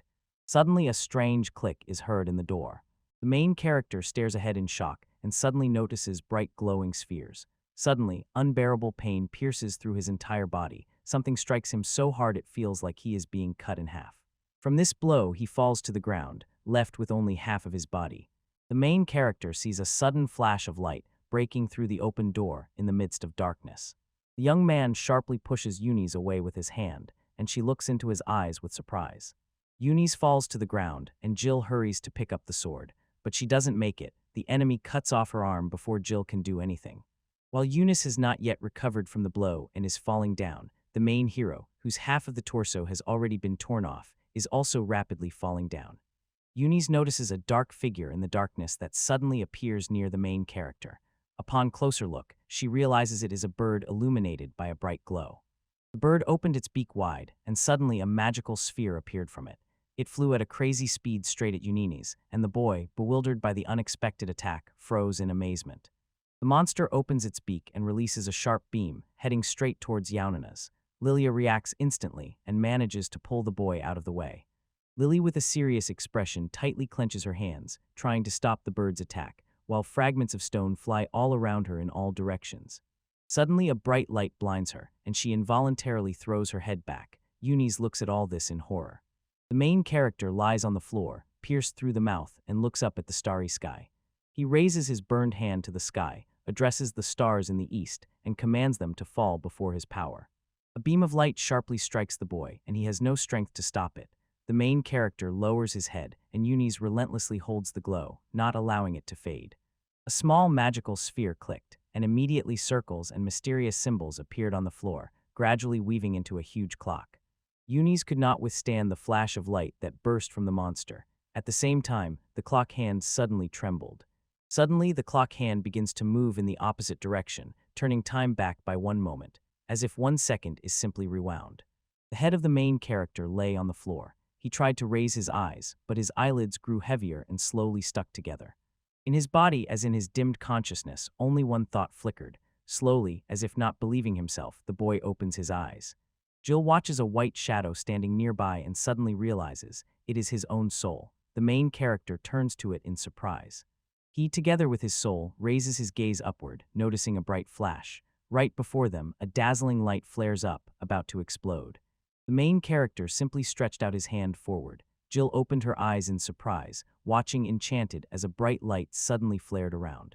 His soul calmly appears before the radiance, and Gil reaches out to her, as if trying to keep her close to himself. He found himself in a situation he had often thought about before. His soul finally dares to move forward, reaching out and leaving noticeable traces behind. The young man raises the sword and feels his soul unite with the blade. Everything happens exactly as he had dreamed of countless times. The boy does not stop and confidently moves toward his goal. The soul of the main character reaches out to the sword, and finally his fingers touch the hilt. It is with this very hand that he has grasped the sword many times. His fingers have long since cracked. His soul firmly holds onto the hilt of the cold weapon. The main character quickly pulls out the sword and bravely lunges forward. At this moment, he uses his strongest attack. The young man, with determination in his heart, rushes forward and instantly reaches for his belt. Without stopping for a moment, he begins to draw the sword from its sheath. Thin lightning bolts immediately run along the blade of cold steel. The main character carefully watches that bird, then says that this is an unusual secret swordsmanship technique. He grips the hilt of his sword even tighter, preparing for the next move. The man moves the sword so fast and quietly that it is almost impossible to notice. A thin line remains in the air, and the blade cuts the bird in half. Then the boy raises the sword again and prepares for a new attack on the bird. He slices it once more with his blade. The main heroine watches this calmly, without any emotion, holding her sword in front of her. This technique is called Moonlight Dream. In front of the hero, who is kneeling, a bird falls to the floor, cut in two. Jill lowered his hand to the floor, bent forward, and breathed heavily. Tears ran down his cheeks. The young man, with frightened eyes, holds his face with all his might, tears streaming down. He does not understand at all what has just happened. He only remembered how the boss had just entered the room and suddenly struck him with a single, unexpected blow. The young man recalls how suddenly a bright light cut through the surrounding darkness. He looks at his hand and wonders what has happened to him now. The hero was suddenly distracted by Lily's scream. She shouted to Eunice to stay in place. The young man turned and froze, surprised by what he saw. Jill looks at Eunice in surprise, who is lying wounded on the floor but suddenly starts laughing.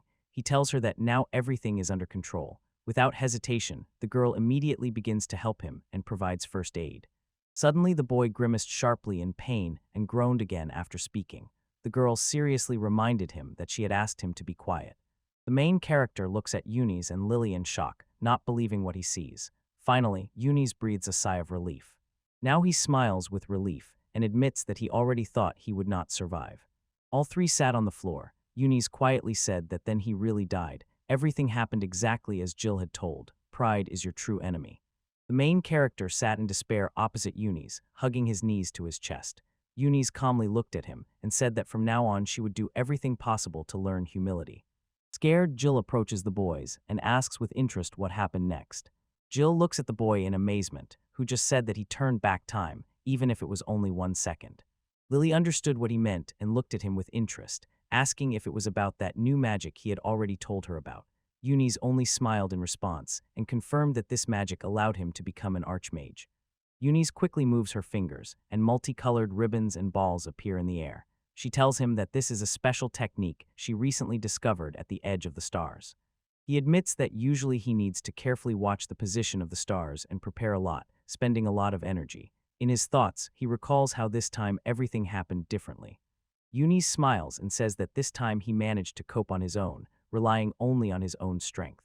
He explains that his powers allow him to rewind time back only a few seconds. Therefore, he is sincerely glad that Jill managed to defeat the boss precisely in that short moment he was able to create for him. Jill listens to every word so as not to miss anything. The boy smiles and thanks everyone for their efforts that finally bore fruit. After that, he approaches Lilia. He confesses to her that without her support, he would not have been able to complete the spell. At these words, the girl only smiles warmly. He placed his hand on his chest and calmly explained that the organs he had to sacrifice will never recover. The main character ran his finger under his nose and laughed. After that, he addressed Eunice and asked her to stand up. Jill looks attentively at the boy and asks with interest what happened to his organs. Eunice also looks at him with a question, but seems to quickly understand the matter. She reminds everyone that they have not yet escaped the labyrinth. He carefully examines the walls of the labyrinth and says that he had to use this spell exactly where star mana was not felt at all. Eunice recalls the moment when he cast the spell and explains. Then he had only one choice, to use his life force.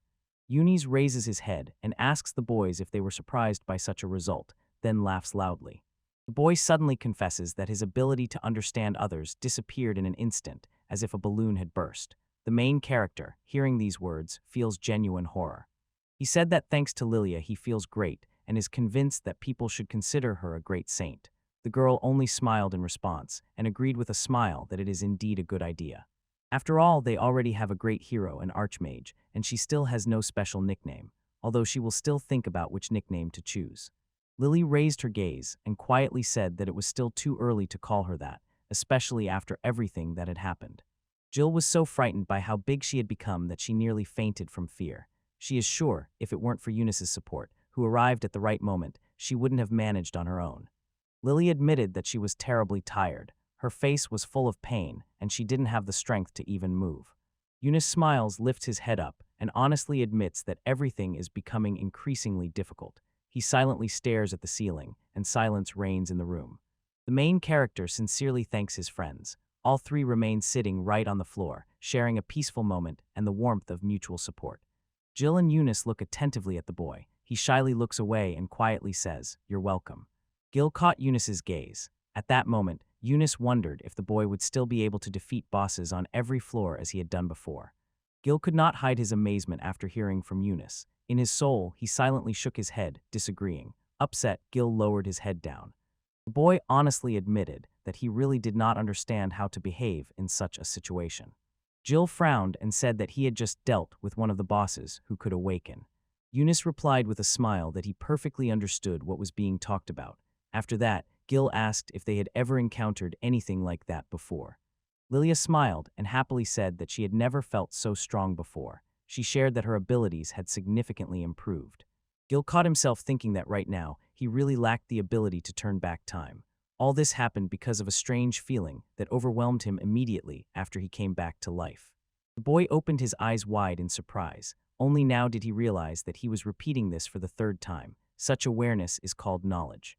Although it looks different for everyone has already heard something about it. Eunice loudly said that this had happened to him 3 times already. Lilia laughed and added that she also belongs to their trio. Gil was convinced that the most important things happen precisely when the situation is almost out of control, when your endurance is tested, or when you encounter something incredible. When a person encounters a great truth in such moments, they discover new knowledge. At these times, their abilities begin to develop remarkably quickly. And for a moment, he plunges into a state of awakening. In this special moment, a person can do what usually seems impossible. It was precisely thanks to this unexpected turn that Jill was able to deliver the decisive blow in the battle, changing its course. Moreover, each of them received a promotion in rank. This is exactly what helped them grow so rapidly and strongly, reaching a new level. If they had not stopped and continued to develop at the same pace, they could have also achieved such strength. But over time, the road they travel becomes shorter and shorter. The knowledge and experience already gained by those who have walked this path before actually have a great impact on the real abilities of warriors and mages. Eunice suggested turning back, considering the circumstances. He looked at Gil and he explained, when a person acquires new knowledge, their possibilities become much broader. He asked if the awakening effect would disappear in that case. Eunice said it was likely, and Lilia agreed with her. Gil pondered, perhaps now he had already grown into the strength that his teacher had when they fought together against the poisonous dragon. The young man turned to his friends and asked if they were sure they could stay alive if they met the boss of this level without using any of their abilities. Gil, with a serious face, said he could not do it. He recalled the moment when a bright beam of light cut him in half. The young man thought he was to blame himself. Everything happened because of his carelessness. Even when he tried to concentrate, he was so easily thrown off track, as if just swatting away a fly. The world around is so big, and Gil lacks experience, and he understands this perfectly. The man said that as long as a person is alive, there is always hope. He also emphasized that the way back to the surface could take them quite a long time.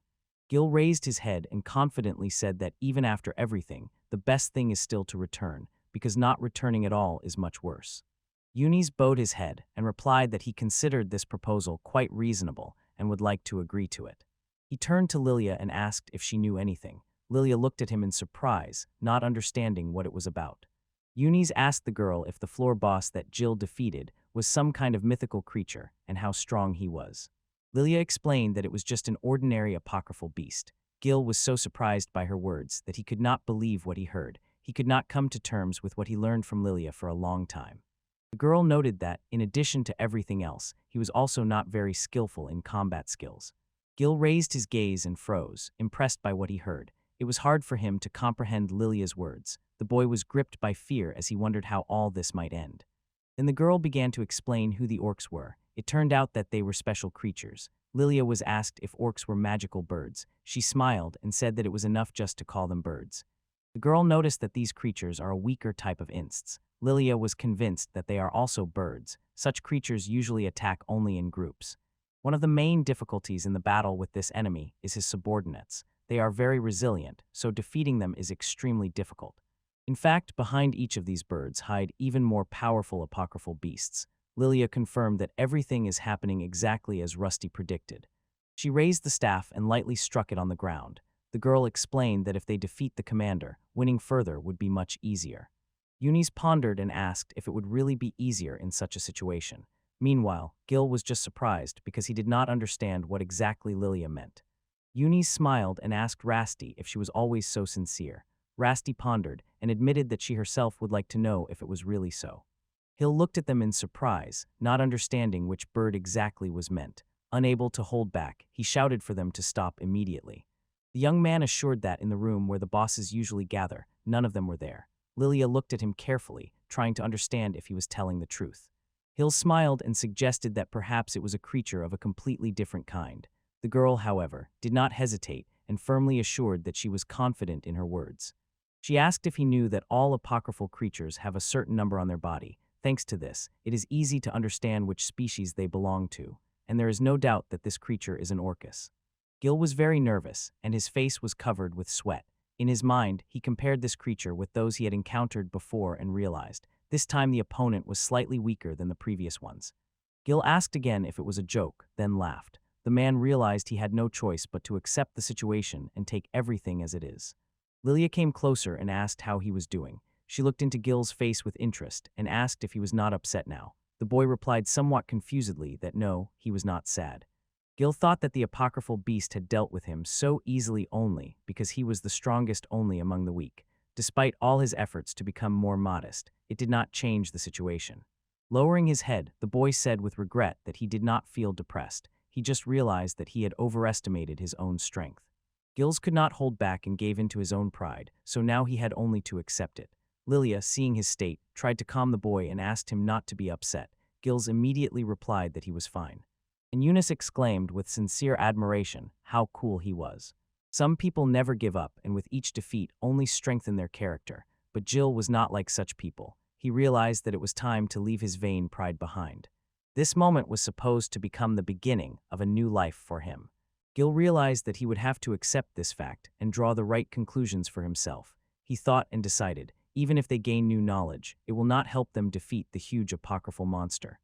Lilia and Eunice sat quietly and listened attentively. Jill remained nearby. Eunice came closer to the boy, friendly patted him on the shoulder and encouraged him, advising not to be upset. Gil assured in response that he was fine. Eunice said that this was another reason why they needed to return home. If they encounter that big apocryphal creature again, there will be no more hope. For them, everything will really be over. No knowledge will be a salvation. Even if they tried to fix the mistake again, nothing would change. Eunice nodded in agreement but noted that there was one more detail. Lily immediately asked if he knew something. The boy thought for a moment, then confirmed, yes, he was aware.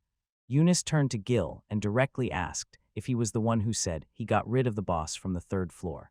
Gil looked at him surprised and confirmed that it was indeed so. Then Eunice said that he did not just die, he was actually killed by Gil himself. The young man calmly confirmed these words again. Gil said that it was his magic orb that caused the hall to collapse. When they all were falling into the abyss, he miraculously managed to defeat the boss.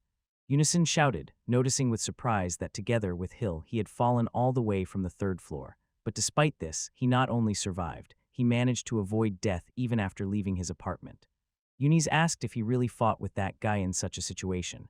Gil admitted that it was true. They left the room together. The boy walked silently behind but suddenly stopped. Jean covered his mouth with his hand and suddenly fell silent. Then Eunice asked if that boss had a room number. Jean somewhat uncertainly confirmed that he indeed had a room number. Gil wrote the number LXVIIL on the board, then turned to Eunice with interest and looked at her attentively. Eunice cast a brief glance toward Lilia, who immediately understood her and nodded slightly, showing that everything was clear. She explained that he is one of the weakest monsters, but even so, he harbors considerable strength. Lilia noticed that this monster was even more powerful than Nightmare. Eunice lowered his head and quietly said, "It turns out Jill did not defeat the real boss of the third floor." Jill became nervous, sweat appeared on his forehead. He could not believe what he heard from Eunice. The further you advance in the labyrinth, the stronger the bosses waiting for you on each new floor become. This rule always applies, but the difficulty of the battle largely depends on the special skills of each boss, as they determine how hard your path to victory will be. It turns out that the higher you climb, the more mana is concentrated in the enemies. Eunice explained this in simple terms. For Gil, it was unusual to encounter such a powerful opponent already on the third floor. And this was only the beginning of all the problems. Gil sat quietly and listened attentively while true chaos reigned in his head. Barefoot floors are not allowed to leave their rooms. Eunice did not quite understand why this was happening, but this was the very mystery of the labyrinth. He also noticed that even ordinary apocryphal monsters had to follow this rule. The boy noticed that until Gil opens the door, orcas will not even try to attack. These words of his greatly surprised everyone. Even the apocryphal beast, which was weaker than him, still managed to leave his room. Moreover, he succeeded in changing his form and revealing to others who he really is. Eunice realized that the most logical assumption is that the leader of the third floor is an apocryphal beast that broke free from the labyrinth's control. Gil noticed that Unison looked surprised. Meanwhile, the boy did not stop and added that this situation could be viewed differently. This aroused Gil's curiosity, and he asked what exactly the interlocutor meant. Eunice suggested that the labyrinth's chains might be losing their power. Gil asked if that was really the case, because if so, they would not be able to hold so much mana outside the labyrinth. In response, Eunice just shrugged and admitted that she knew nothing about it.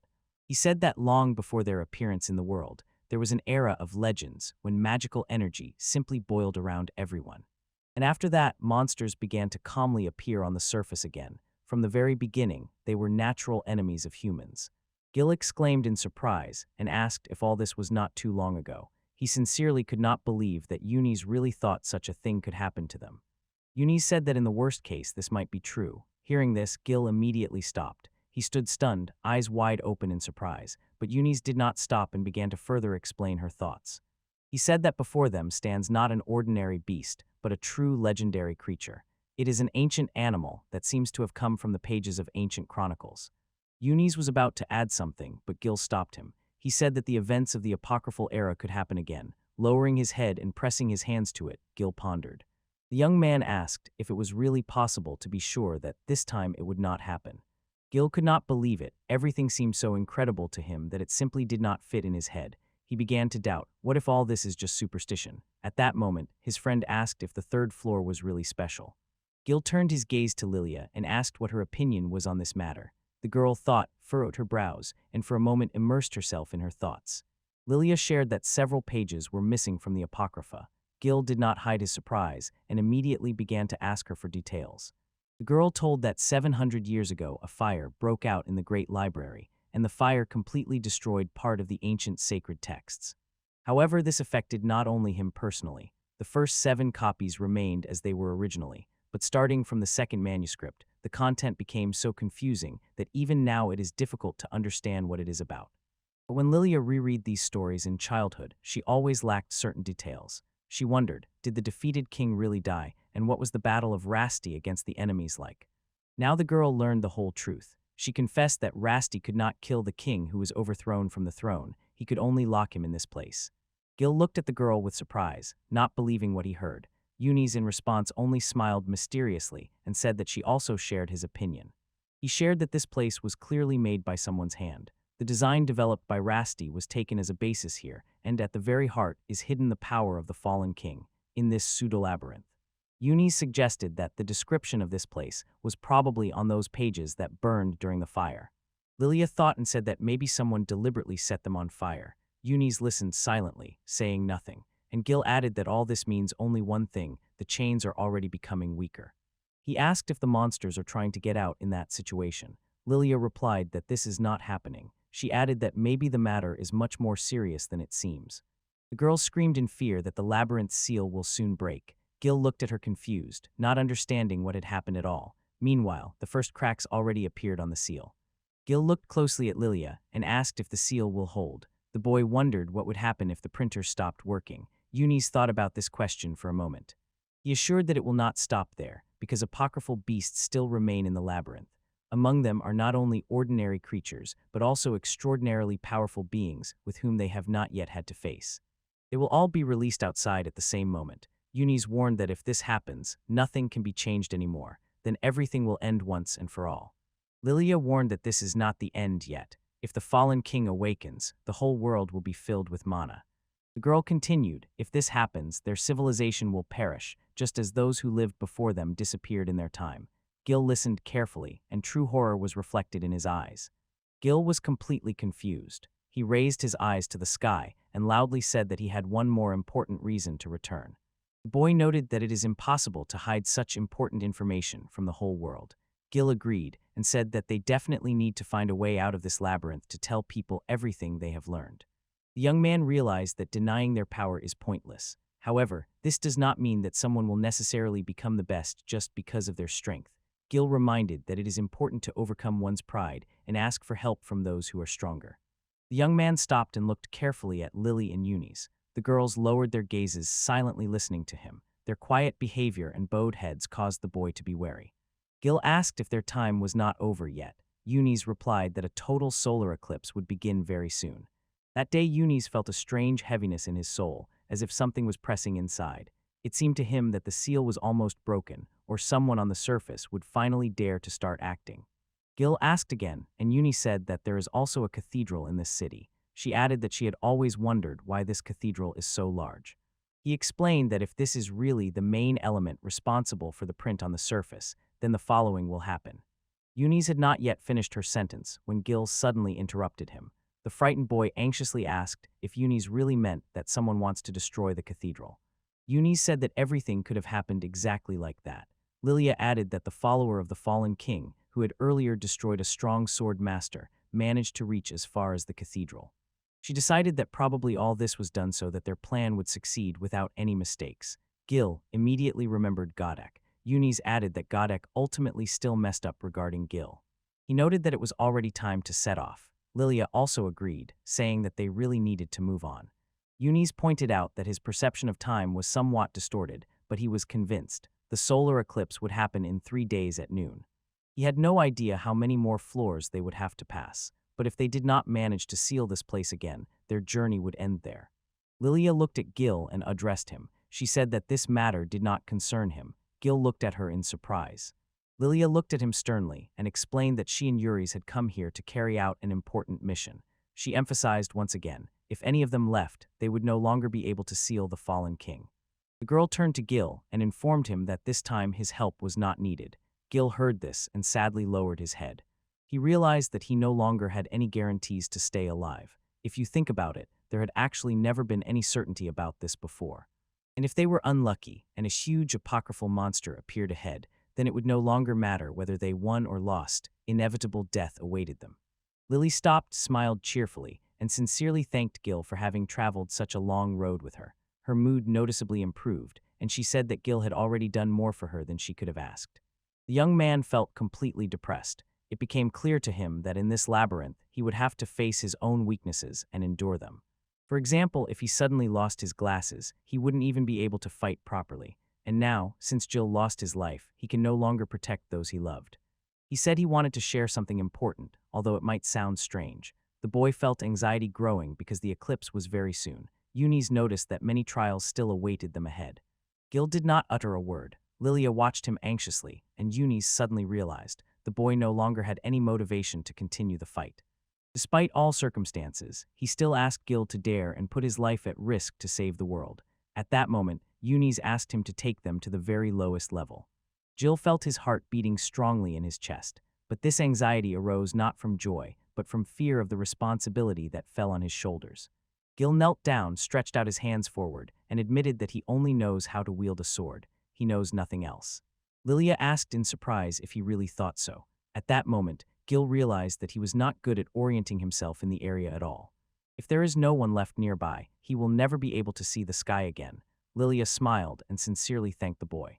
Gil, leaning on the hands of Lilia and Eunice, stood up. It was then that he remembered he had almost lost sight of his true goal, to pass through this labyrinth. Eunice and Lilia sincerely rejoiced when Gil decided to stay with them on the journey and greeted it with smiles on their faces. So three boys set off on their further journey. Their walk became harder than before, but a spark of hope appeared in each of their eyes. When asked which path he would take, he only smiled and replied that he would rely on his own intuition. Meanwhile, Kuroha recalled how she had repeatedly heard this name since childhood. In ancient chronicles, it belonged to a terrible enemy, a servant of the fallen king, a mysterious monster. At that very moment, he entered the city. Arlen raised her gaze and could not believe her own eyes. The fragments left after the monster suddenly began flying straight at her. She inadvertently wondered if the fallen king had come back to life, but the girl quickly dismissed this idea. Now was not the time to think about such things. She quickly moved forward and called Karaha to hurry, because they needed to get to the cathedral as soon as possible. Otherwise, only a scorched wasteland would remain of the city. Karaha shouted that she understood everything. She remembered how Holland asked her to go together with Arlen, promising to return as soon as he found his family. In her thoughts, she tried to decide where it was best to start the story. Everything revolved around names: Gil, Godak, Godland. Especially vividly, she remembered how Gil then remained in the labyrinth. Kuroha was in despair. She really wanted someone to help and support her. Raising her eyes, the girl looked ahead. Kuroha stopped. Arlen turned back to understand what had happened, but Kuroha simply gestured for her to go on alone. Chaos reigned in the city. People were panicking, leaving their homes trying to escape, and everything around began to slowly collapse. Kuroha saw a little girl on the ground near a ruined building. She quietly asked if her mother was okay and said she could not find her. The girl Gorky was crying, looking around fearfully. Kira quietly approached her, took a stick, and began clearing the debris after the destruction. She promised that she would help right now. Kura pushed the heavy stone aside and gently pressed the girl to herself. Kureka pondered what she should do next in this difficult situation. She recalled how earlier, when it concerned Gil, she had never once managed to lend him a helping hand. Kira smiled and carefully asked the girl if she had enough strength to get up. The girl firmly took Kira's hand and sincerely thanked her. At that moment, Kira realized that from this moment her life would gain new colors. The girl took her friend onto her shoulders. When she turned around, she noticed with surprise, behind, to the right and left, stood two terrifying monsters resembling giant spiders. Suddenly, one of the monsters dashed towards them at a furious speed. Kuraka wondered how these creatures from the labyrinth ended up here at all. The girl decided that it was time to resist, but I realized it was already too late. We needed to run as fast as possible. Kira noticed a huge monster emerging right in front of her. Suddenly, two strangers appeared and stood between her and the monster. One of them noticed Kira, turned around, and shouted something to her.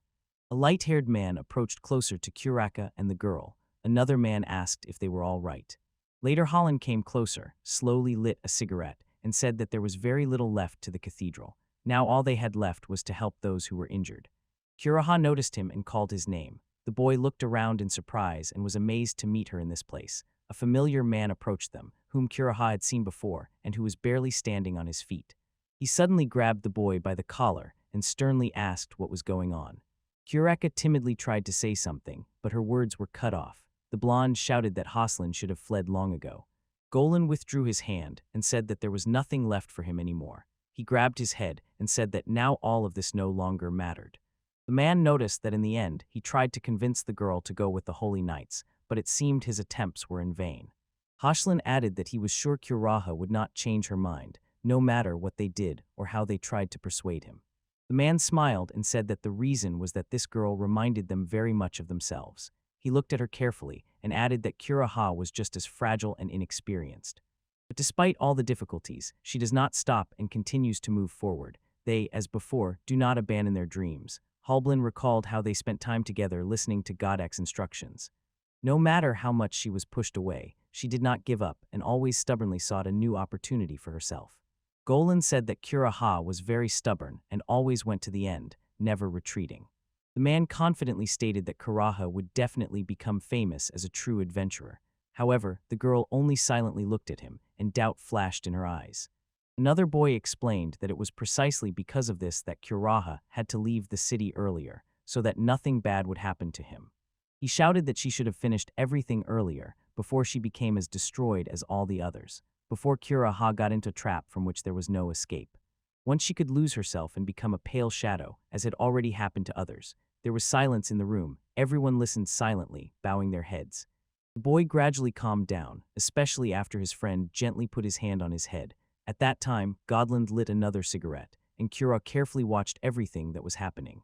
She confidently told everyone that she had no intention of running away. Her words surprised everyone around. Holland just smiled and remarked that this was exactly how it was supposed to happen, as he had thought. Kuraka asked anxiously if this rule applied to them as well. After all, if not, they would hardly have come here so well armed.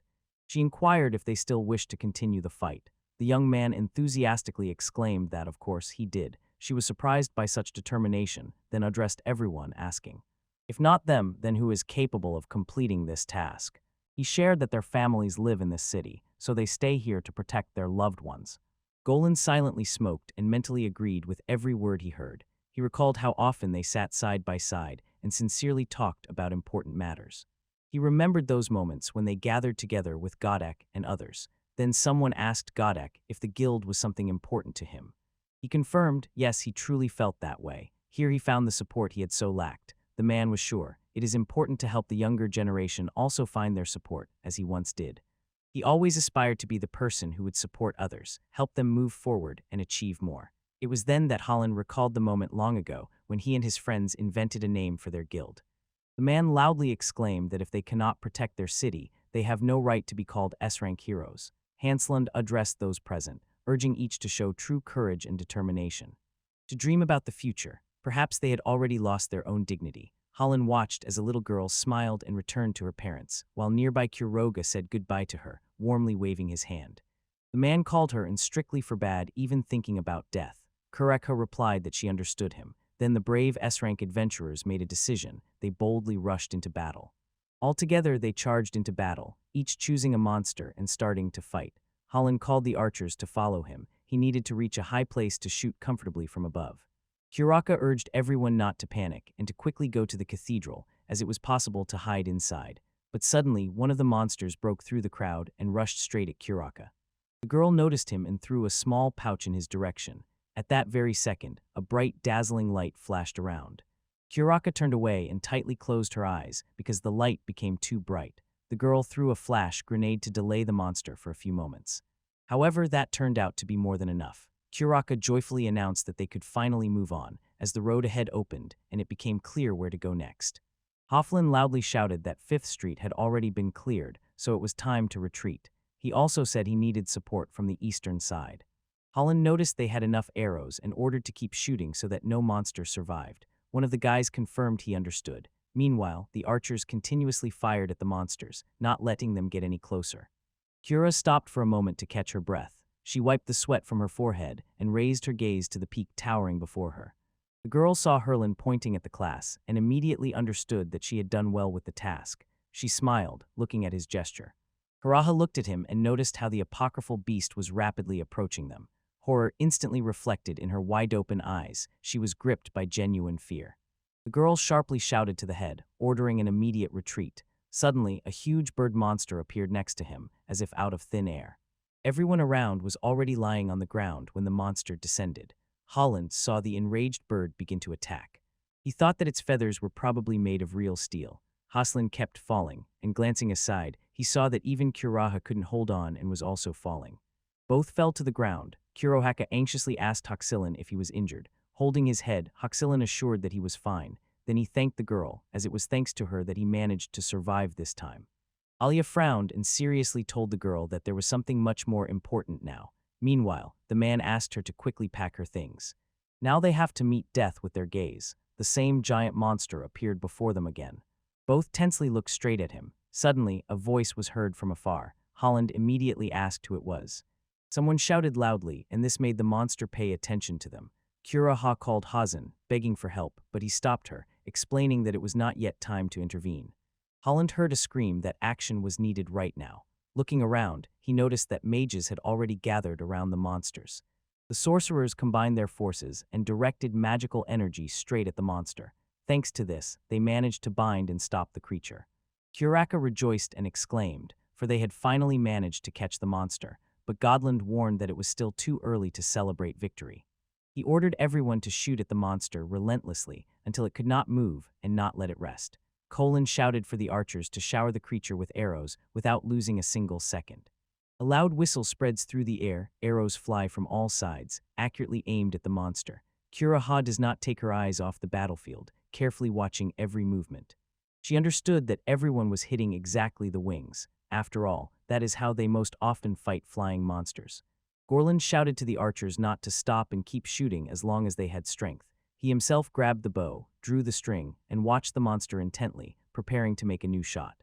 He thought to himself, even if his feathers are very strong, they will not protect him if he is shot at point-blank range, and suddenly Karaka understood.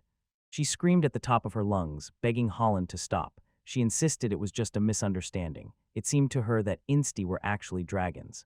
The girl warned that the monster was about to release fire, and at that very moment, a fiery stream with a wild roar crashed down on everyone present. The monster sucked the flame inside itself. Holland had not yet realized what had happened when Kuroha suddenly rushed forward and shielded him with her body, trying to protect him from the flames. The man exclaimed in surprise and could not understand why this girl appeared here. Honklin sternly told her to leave this place immediately. At that moment, Kuraka was smilingly advising Holland where to strike to hit the monster's weak spot. Holland clenched his teeth angrily and grumbled discontentedly that Kuraka was acting like a real fool. Kuraka pondered, the main thing is to know exactly which cards you have. Even if at first they seem useless, that still means nothing. In life, there always comes a moment when something important may be needed, regardless of the circumstances. It is at this moment that the very card that needs to be protected the most will appear. And during the team battle against them, Kuroha herself went into battle. A fiery strike pierced her, and the girl screamed from unbearable pain. Kurasi felt as if her body was burning with flames, and the whole world around her was also ablaze. Since childhood, she had adored reading adventure stories and reread them again and again. The dragon's breath was always both a threat and a new opportunity for Kuroha. After such dreams, her heart would fill with excitement. Since childhood, the girl had dreamed of adventures that could change life forever. The monster was not going to stop and continued to attack mercilessly. Gargland, engulfed in anger, grabbed his mighty bow of the Lord of Winds and began shooting at the creature with all his might. Stopping, Hall immediately called Kuroha and quickly headed to her to make sure she was okay. Holland cautiously asked Kuroha if she was okay. She quietly whispered that she was alive, trying to raise her hand. Hearing this, Holland rejoiced and smiled sincerely. The man seriously told the girl not to move from the spot under any circumstances. He promised to quickly call a healer from the cathedral and asked the girl to hold on and wait for his return. Hoglin admitted that without her, he definitely would not have been able to overcome that monster. He looked at Karaka with gratitude and sincerely acknowledged everything she had helped him with. The man praised her for how well she had performed her role. Kuraka felt very bad. She tried to smile and jokingly hide her sadness. Golan promised that they would handle all the other monsters themselves, and the girl needed to rest now. She thanked him for his care. Holland realized that Karaka saved not only their team but the entire city. He said that when the girl wakes up, she will be solemnly awarded a medal. Suddenly cries echoed in the air. Goslin did not even manage to finish his sentence when he looked up and saw whole flocks of flying monsters were soaring over the city sky, rapidly approaching the city. The man, unable to contain his emotions, dropped the cigarette from his hands because he could not believe what he was seeing. People around screamed in shock. They had barely managed to defeat one monster, and now several creatures appeared before them at once. Holland froze, unable to move even a bit. He was gripped by intense fear and became numb. Everyone around watched him in surprise, and someone from the crowd loudly shouted his name. One of the men suddenly shouted to quickly lead everyone to the cathedral. He promised to hold off the enemies and buy time for everyone. Hoslan looked at this man in surprise, not believing that such a thing was possible. Suddenly a cry rang out. Someone warned that the entire kingdom was in great danger. Hasalanu was immediately found and asked to leave this place as soon as possible. Kira had already told him to leave. The man frowned and got angry, shouting with rage. One of his friends ordered everyone who could still hold on to gather all their strength and fight to the end. And we all needed to support them. He said he had to distract the other monsters, even if it would only last a few seconds. He shouted, giving the order to open fire immediately. At that moment, Gorland sharply turned around and saw a winged monster soaring in the sky, releasing a fiery burst. The man realized that everything that had happened before no longer mattered compared to the present, and he began to run. Gorland realized there was no time left to escape. The flames were rapidly approaching him. The other archers froze in fear, unable to take their eyes off what was happening. Kaal could not hold back a cry of despair. The events around were unbearable. Everyone around was fighting with their last strength to survive, and Kaal stood aside, as if frozen, only able to helplessly watch this nightmare. Monsters were quickly approaching from all around, moving incredibly swiftly. But suddenly, a boy with a sword in his hand appeared in the sky. It was Yunis. He bravely rushed at the monsters and engaged in battle. Kira barely made out the figure standing before her and could not guess who it was at all. Yunis smiled and said that it seemed they had arrived just at the right moment. Yet she noted, the true total solar eclipse would only occur at dawn. He raised his hand. Meanwhile, Yunis was already ready to demonstrate what he had achieved as the Supreme Star Mage, having overcome many trials and hardships. The boy gained true power. Yunis used his magic, and a meteor shower appeared in the sky, beginning to fall directly on the monsters, striking them one by one. Meanwhile, Lilia decided to greet everyone. She raised her hand to wave and saw a soldier and Arnolate before her. With a smile, Lilia joyfully said that she had finally returned home. Arnolate, seeing her, could not contain his excitement and even exclaimed in surprise, as he did not expect to see a saint. Lilia slightly apologized for being late. Arnolate was already about to ask Lilia where she had disappeared to and why she had not appeared for so long. She was angry and sternly warned Lilia not to address her like that in front of other people anymore. But even if it was no longer very important, Arnolate still decided to tell Lilia what was happening in the city now. Arnolat said that there are many victims and destroyed buildings all around. 3 routes to the cathedral are already blocked, and the situation has worsened due to the crowd of instas. Lilia noted that now she completely relies on her in this matter. She sighed and said that she was still able to be useful to Arnolate. When the woman entered the building, the people around immediately recognized her and began loudly calling her name. In front of the girl lay a weakened woman, and beside her cried a little girl. She was desperately shouting that something bad had happened to her mother. Lilia calmed her down, advising not to be afraid of anything. At that moment, Arnolate raised her head and saw mighty monster birds. It seemed they were frightened by something and began to fall down. Arnolate saw how Lily knelt down and began to cast a spell. The girl said confidently that from now on no one would suffer anymore. Suddenly, a bright light shone in the room. Arnali covered her face with her hands to avoid being blinded. When she turned around, she noticed that the girl's mother had finally regained consciousness. The girl exclaimed with joyful excitement and quickly ran to her mother, hugging her tightly. Arnlit watched with admiration as the woman miraculously recovered before her eyes. This deeply impressed her and brought incredible relief. At the thought that Lilia was still alive, Arnlit's heart filled with joy. Everything around was flooded with bright light. People looked around in surprise, noticing how their wounds began to disappear instantly, and their well-being noticeably improved with every second. Havelin looked up in surprise. Suddenly, he quickly glanced around and saw Kura Ha. She was standing nearby, thoughtfully examining her palm. She watched in surprise as all her wounds disappeared right before her eyes, and strength slowly returned to her body. Trying to get up, the girl suddenly saw the figure of a boy in front of her. The young man turned around. Kura Ha saw Gil in front of her, who was smiling at her kindly. He apologized and said that he had gotten lost by accident. Gil thought about how difficult it had been all this time to inspect every corner, not even having the chance to rest even briefly. I have been on this hill for 3 days now. Here I constantly have to fight various monsters that appear one after another. This trial is very difficult. My strength is almost at its limit, and these days drag on extremely hard. Guilt gathered courage, took a deep breath, and loudly called Kurak, asking where he was. The girl replied that she was here nearby. The young man turned around and looked at the girl in surprise. He did not expect her to be so close to him at all. Gil raised his eyes and noticed Holland. He was watching him intently. A frown flashed across Gil's face, and for a moment he recalled their shared plan for the future. Holland looked completely confused. Gil sat next to Kuraha and quietly asked what had really happened here, and Eunice quietly added at that moment that now only she was on his side. The girl remembered how during the animal attack the residents were immediately evacuated to the cathedral. All routes to safety were guarded, and those who could not get there on their own were quickly helped. But everything changed when the apocryphal beasts appeared. Kuraha realized, if not for these creatures, their tribe would have long ceased to exist. Gil pondered this, reflecting on what was said. The boy asked the girl if she was well versed in apocryphal beasts and if they had already found their leader. The girl was surprised by his question and sincerely replied that she had never encountered anyone like him before.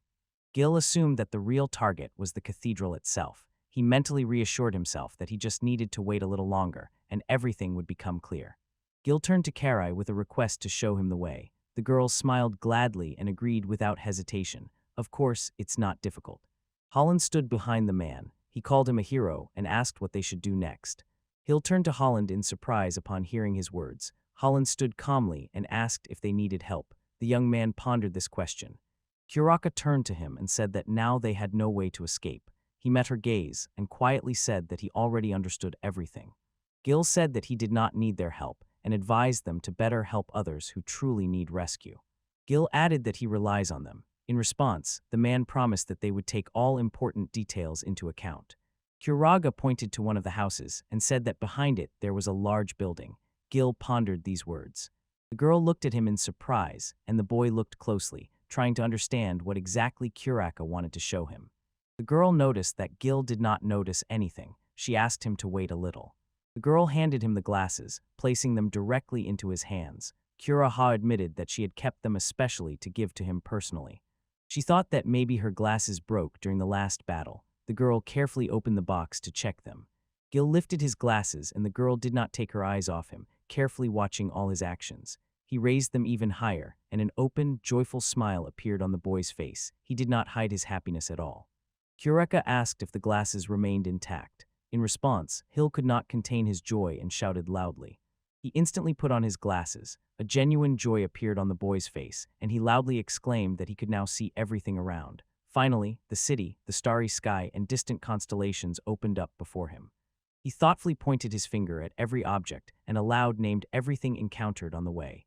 Buildings, stones, even the dog. Gil noticed the smallest details, leaving nothing unnoticed.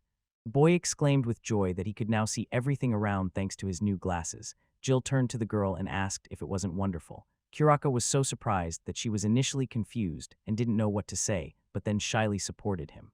The girl was still looking at him attentively. Gil smiled gently, took off his cloak, and draped it over Kuraha's shoulders. Gil said that since he started wearing glasses, he began to notice various little things. That's how he noticed that Kuraka was probably cold.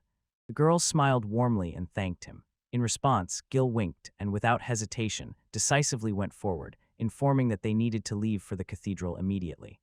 Karaha shouted to him, warning not to run that way because it was not the right direction. She smiled to herself. Even with glasses, Hill still confuses the roads. At that moment, Lilia went down to the first floor and stopped in surprise when she saw Jill in front of her. She immediately noticed that Jill looked completely different, and the boy, noticing her surprise, smiled and said it was just glasses, and people often change when they put them on. The girl smiled and said that he was very lucky. The glasses suit him perfectly. Hill smiled broadly in response and confirmed her words. Lilia smiled and said that she had good news. Hill looked at her with interest, waiting for her to say more. The girl shared that together with Eunice. They spent almost all their energy creating the seal and great spells. They tried so sincerely and put all their strength into it. It turns out they have completely run out of mana. Gil was surprised and asked why this is considered good news at all. Hearing footsteps behind, he quickly turned around. Kuraha also looked ahead attentively. Lilia greeted them with a gentle smile. She said that Jill would fight him one-on-one. Kura asked with doubt if it was indeed the same man Jill had mentioned earlier. Meanwhile, an unfamiliar man was approaching them. When she was asked if that girl was really the leader of Astalilia, the saint calmly confirmed that everything was happening exactly as she had expected. So it was a mysterious magical artifact. Curia inquired whether Lilia was talking about Erasum. Kura pondered the ancient magical equipment. There were only 13 such special artifacts in the whole world, and once they were used by the fallen king. Nilia said she was sure that as soon as he touched that sword, his heart and thoughts were filled with the uncontrollable rage of the fallen king. All these efforts were aimed solely at resurrecting the fallen king. Gil turned to Godech, begging to let the boy speak to the end. Gil explained that the abyss had already been resealed with the help of the saint and the archmage. Therefore, even if he destroys the cathedral, the fallen king still would not be able to escape. The man was decisively approaching them. He ordered Jill to run away, as he himself could not defeat the destroyer. Kura and Lilia were closely watching the events. Gil wondered how he still managed to stay conscious. Probably, it could not be otherwise when facing an adventurer of such a high rank as S rank. He added that no one among humans should even dream of defeating this magical sword. Jill quickly grabbed the sword and lifted it from the floor. The boy addressed Godak with a question whether this was the reason he had called him.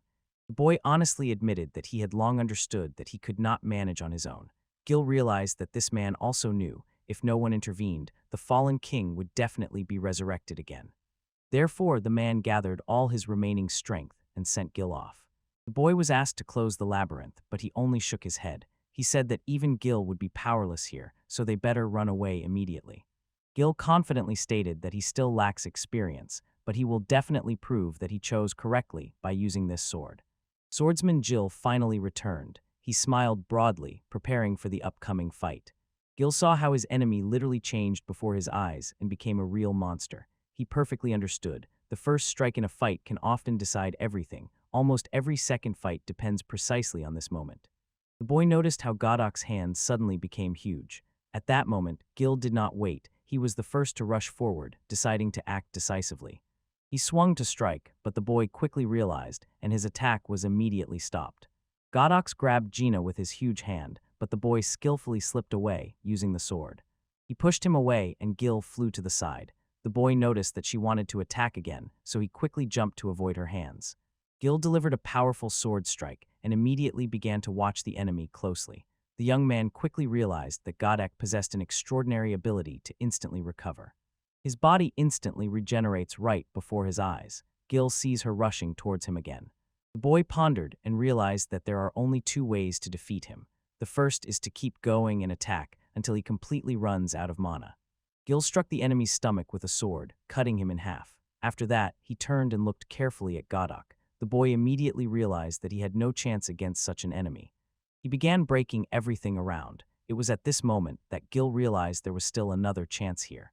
The young man gathered his strength and rushed at Godech. He decided that this time he must defeat the enemy with a single blow. He used the eighth sword and the power that splits lightning, and with this dealt Godech a decisive strike. Gil with one movement of the sword cut off Godok's head. Immediately after, thick steam rose from the enemy's body. Gil did not take his eyes off Godok, carefully watching everything that was happening. And suddenly in the silence, some strange bubbling sounded. Suddenly strange sounds were heard around, and magic suddenly burst out. A strong explosion sounded, turning everything around into ruins. Gil barely stayed on his feet. He remained alive only because for many years he had learned to restrain this power inside himself. The young man stopped before a huge chasm that suddenly formed after the explosion. Gil realized that this happened because he had struck Godak with his magic sword. The young man saw how something began to regenerate at the place of Godok's severed head. It all started with the sword, which looked into the very soul of the warrior and destroyed everything that stood in his way. Gil noticed new teeth beginning to grow and a jaw appearing from under Godok's body. At least until this moment, everything was exactly like that. The monster roared again and rushed at Gil, striking him. Very little time passed before the swordsman returned. The boy opened his eyes in surprise and had to tense to fend off Godok's attacks. Gil thought now the sword is filled with unspeakable fury. This is no longer just irritation, but true madness, such a strong feeling he had never encountered before. That boy looked straight at Godek. After the monster recovered, it had something resembling a head, a grotesque face with wild eyes and sharp teeth. For the first time since the magical sword hunter appeared, he was gripped by genuine fear of one of the swordsmen. The guild decreed that next time this sword must be destroyed. He resolutely aimed his weapon directly at Godech. It was a very strange feeling, as if it were neither new knowledge nor awakening. Gil's soul seemed to rush forward, leaving behind his body and mind, which could not keep up with understanding what was happening. This is how you really need to wield a sword. He instantly directed force at Hill, but he quickly stepped aside and managed to avoid the strike. The young man closely watched all his actions. At one moment the stranger grabbed the boy, but Gil did not lose composure. He quickly cut off the fingers by which he was held. The stump of his hand was right before Gil's eyes, openly testifying to pain and despair. Gil knew well, without outside help, he would never have been able to reach such a level, even if he had tried very hard. The boy was sure that it would not have happened if even one of them had not been nearby. At such moments, Gil thought about Godak, about the saint, and about Eunice, who always gave him her sincere smile. The young man realized that if he gave up even once, for any reason, he would never be able to overcome himself and become better than he was before. Gil smiled, remembered Kurak, and silently thanked everyone for everything he had to endure. The boy focused again and prepared for a new attack. The monster confidently approached him, and at that moment he mentally thanked everyone who helped him get here. Gil smiled and with a swift motion sliced through the monster's torso, using a special secret technique of his sword to pierce the enemy. As soon as Gil used this technique, the exhausted Godak suddenly crawled out from under the monster's shell and immediately fell to the ground. The young man raised his sword and carefully looked around, trying to figure out where this strange noise was coming from. Soon he arrived where the others were already waiting for him. Gil saw that people sincerely rejoiced at his return. They greeted him and rejoiced loudly. He smiled, laughed, and asked if they really cared so much about him. Kureka beamed with a joyful smile. Lilia was also extremely happy, and Eunice sat on the roof of the house barking cheerfully at everything around. Gil smiled. He was not yet fully accustomed to this feeling. The boy gladly raised his hand, and in his movement there was a genuine lightness after all the hardships he had endured. Not much time passed, and Gil was already lying in his bed. He was sleeping deeply, but even in his sleep, he heard Lilia tirelessly calling him. The young man noticed how the girl was trying to wake him up. She was loudly hitting the pot with a ladle, making such a noise that Gil definitely had to wake up. The young man hardly slept that night and barely opened his eyes. The girl cheerfully greeted him with good morning. Gil silently looked at her in response, trying to fully wake up, and finally quietly replied, "Good morning." In a few days, Gil was about to leave, carefully buttoning his shirt. His hair was now shorter than before. Lily asked him if he was really leaving today and suggested waking that guy up a bit earlier, also asking if Gil was not angry. The boy said no, and also thanked Lilia for waking him up so early. The girl smiled sincerely, her eyes gleamed slyly, and she hid the ladle behind her back. After that, she calmly left the room. Lilia said she would not bother him. She advised him to change clothes and wash up, adding that she really did not care whether he did it or not. The only thing that mattered to her was that he quickly dealt with his affairs. Lilia quickly ran out of his room, and Gil remained sitting, with a slight smile on his face. He closed his eyes and imagined Lilia in an apron before him. His cheeks flushed with a rosy glow, and he thought there was nothing better than seeing this in the morning. The boy thought he had done everything to suppress these feelings within himself. Although the tension did not leave him, he gradually began to better understand what was happening around him. Seeing Eunice talking to Lilia, Gil made a clear decision for himself. If anyone dared to call Lilia an 80-year-old grandmother, he would not let it go. Suddenly Eunice approached the boys, unexpectedly interrupting their thoughts. The boy smiled at her warmly and happily, and in response Eunice also smiled and said she hadn't seen him since early morning. Gil smiled uncertainly in response, and Eunice, despite it still being very early, was already beaming with joy. She laughed quietly. He explained that he was just about to go to sleep. Eunice added that he looked very tired, as if he had no strength at all, like a squeezed lemon. After that, he turned to Gil and asked if he would have breakfast. He agreed, and they set off together to a familiar canteen. At the very end of the hall, Lilia cheerfully waved her hands, greeting her friends. She was so happy, the boys were smiling too, and Gil thought that probably Lilia had already started eating without them. And so everyone gathered around the table and began to eat breakfast. Lilia, with a smile on her face, slowly chewed her piece of bread, and on one of the plates lay the breakfast. The girl noticed that they probably would not have the chance to gather as such a group for a long time. Then Eunice asked Gil if he planned to leave soon. The boy nodded and replied that he was going to leave before noon. Lily calmly finished her breakfast and asked if Gil needed a cart. She remembered that the Paratron had already asked her about it. Gil thanked her but declined, saying he could manage on his own. Then Lily said that now everything was clear to her. Everyone gathered around the table and happily ate delicious dishes. The dinner turned out very successful. Everyone was happy and full. Eunice asked if they would say goodbye right after breakfast, and Gil confirmed that that is exactly what would happen. He also said that he soon had to go to the hospital. Then he asked if they had already come to their senses. Lilia smiled and replied that yes, everything was fine. Gil raised a cup of tea and smiled. His heart was warmed by the thought. Soon he would fulfill the promise he had long postponed. Lilia smiled in response and took a cup of tea in her hands. She said that now everything was clear to her. Gil was already about to remind her about their promise, but the girl anticipated him. Lily simply told the boy not to forget to write her letters. Eunice and Jill fell silent for a moment. After a short pause, they recalled what had been discussed. The girl asked if it might be that they had forgotten everything. Lilia just smiled and said that it was not funny at all. The girl asked Gil to inform her if he decided to stay somewhere longer. Gil smiled in response and assured her that he would write without hesitation. It was not difficult for him at all. Lilia inquired if everyone remembered how beautifully and neatly she writes. Eunice said with admiration that with such handwriting, one could create a perfect secret cipher. Gil quietly listened to the conversation and watched the girls. Later, he returned to them and cautiously said that his letters would most likely not seem very exciting. Lilia replied that she would still eagerly await each of his letters. Eunice supported Gil and advised him to try to come up with something interesting. Smiling, the boy promised to make an effort. He smiled and bowed his head, and Lilia and Eunice rejoiced with him, their faces shining with sincere smiles. Gil got up from the table. Lilia told him not to forget to make sure the boy takes good care of himself. Eunice also agreed with this and supported Lilia.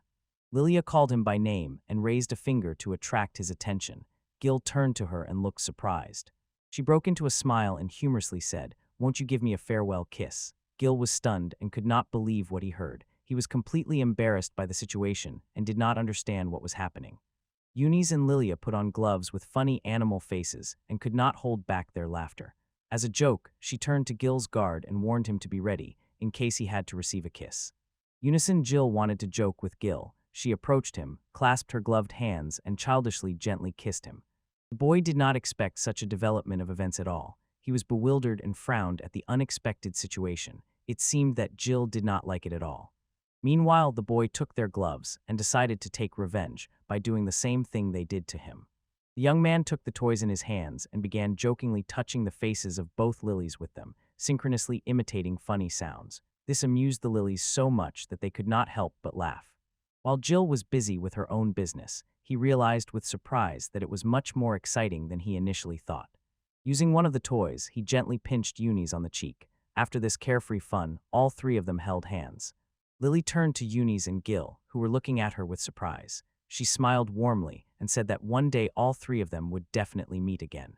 Passing through the gates and walking a little further, Gil turned around and smiled. He felt that everything that had happened was not a coincidence, but a manifestation of true fate.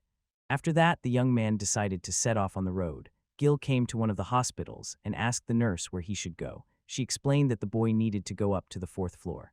Gil finally found the right room. Before entering, he politely knocked on the door. A voice from inside invited him to enter. Gil entered the room and immediately said that there was no need for apologies here. Opposite him sat a young man with a bandaged arm, and Gil's comrades stood nearby. The man quickly got up from the bed and called the boy. In response, the boy advised Godak not to overexert himself with such sudden movements. Gil said he had heard that his muscles and bones had not yet fully recovered after he was hit by a magical sword. Therefore, Gil advised him to just rest and lie down for now to recover faster. He sincerely apologized, bowing his head, and quietly said that he wanted to do everything before Hill appeared. But since this guy is already here, he will probably leave soon. Gil said that he came to them for the last time. The guy gave the woman flowers, and she sincerely thanked him, saying it was a pleasant gesture. He looked at him once again, then quickly looked away, overwhelmed with guilt. Inside, he admitted that he understood the situation. Although Jill asked not to apologize, he still wanted to say something. He confessed that he did not know how to thank Gil and was not sure if he could properly apologize to him. At that moment, Gil was looking at him attentively, as if trying to understand his true feelings. He described in detail how he personally lured him into a trap, treacherously struck him in the back, and then left him to die alone, abandoning him in the very center of a complex labyrinth. Gil felt that he was betrayed and used again. He also said that the Saint and Archmage together managed to seal this power once again. He emphasized that Hill even destroyed the apocryphal equipment, so it turns out this guy saved not only the city, but the whole world. Feeling a slight sense of guilt, Hills smiled and suddenly felt joy. He realized that together with his comrades he had overcome a truly great journey. It seemed to him a real miracle. Hills admitted that for a person like him, it seemed impossible. Someday I want to find an opportunity to thank Gil or ask him for forgiveness. He exclaimed that no matter what he hears in response, he will do everything possible, even if he has to sacrifice his life for it. Gil was very upset when he heard this from Gadesh. He immediately asked not to say such things anymore and insisted on stopping right away. He did not understand why Jill was arguing with him all the time. Just then, a man approached him and said he wanted to clarify something. Gil admitted that he actually did not care. He explained it like this: when he almost killed the guy, he was overwhelmed with the desire to beat him hard. He looked at Gil with noticeable sadness in his eyes. He did not understand what exactly this guy wanted to say. Gil just sighed and added, Godok had no choice left. The man looked at him with a keen gaze and said that if he had ever slipped even once, Jill definitely would not have survived. He took a deep breath and began to tell that after numerous visits from members of the Gotha Ha group, most of whom now stayed nearby, they repeatedly apologized to Gil. All this was a consequence of what happened to Gil, as well as their own weakness and fear. For such serious offenses, they would hardly be allowed to continue calling themselves adventurers. Jill said that despite all these events, he absolutely did not care. I could not believe what I had just heard from him. The young man shared that over all these years, he had never dared to enter the labyrinth and had never fallen into any of its traps. The boy realized that he was beginning to trust him. The man looked at him. Then Gil said that everyone tries to do everything in their power as best as they can. That is how everything happened. Because of their strengths and weaknesses, each of them ended up exactly where they are now, and each must decide for themselves how to perceive it. Gil smiled broadly and sincerely said that despite all the difficulties, he was glad that they had the chance to go through this difficult and confusing path together. He was so surprised that he could not say anything. Tears welled up in his eyes, and he quickly covered his face with his hand. Gil said that his greatest pride is that, even having a cursed body, he was entrusted to become the sword that would lead others forward. The man finally dared to step onto the narrow path he had chosen. At that moment, Godok's tears fell directly onto his sheets. He still could not hold back his crying, hiding his face in his palms.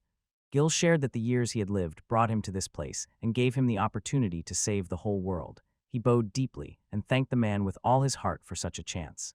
Soon Gil left the hospital where he had spent many years. He looked back once more, smiled warmly, and set off on a new path.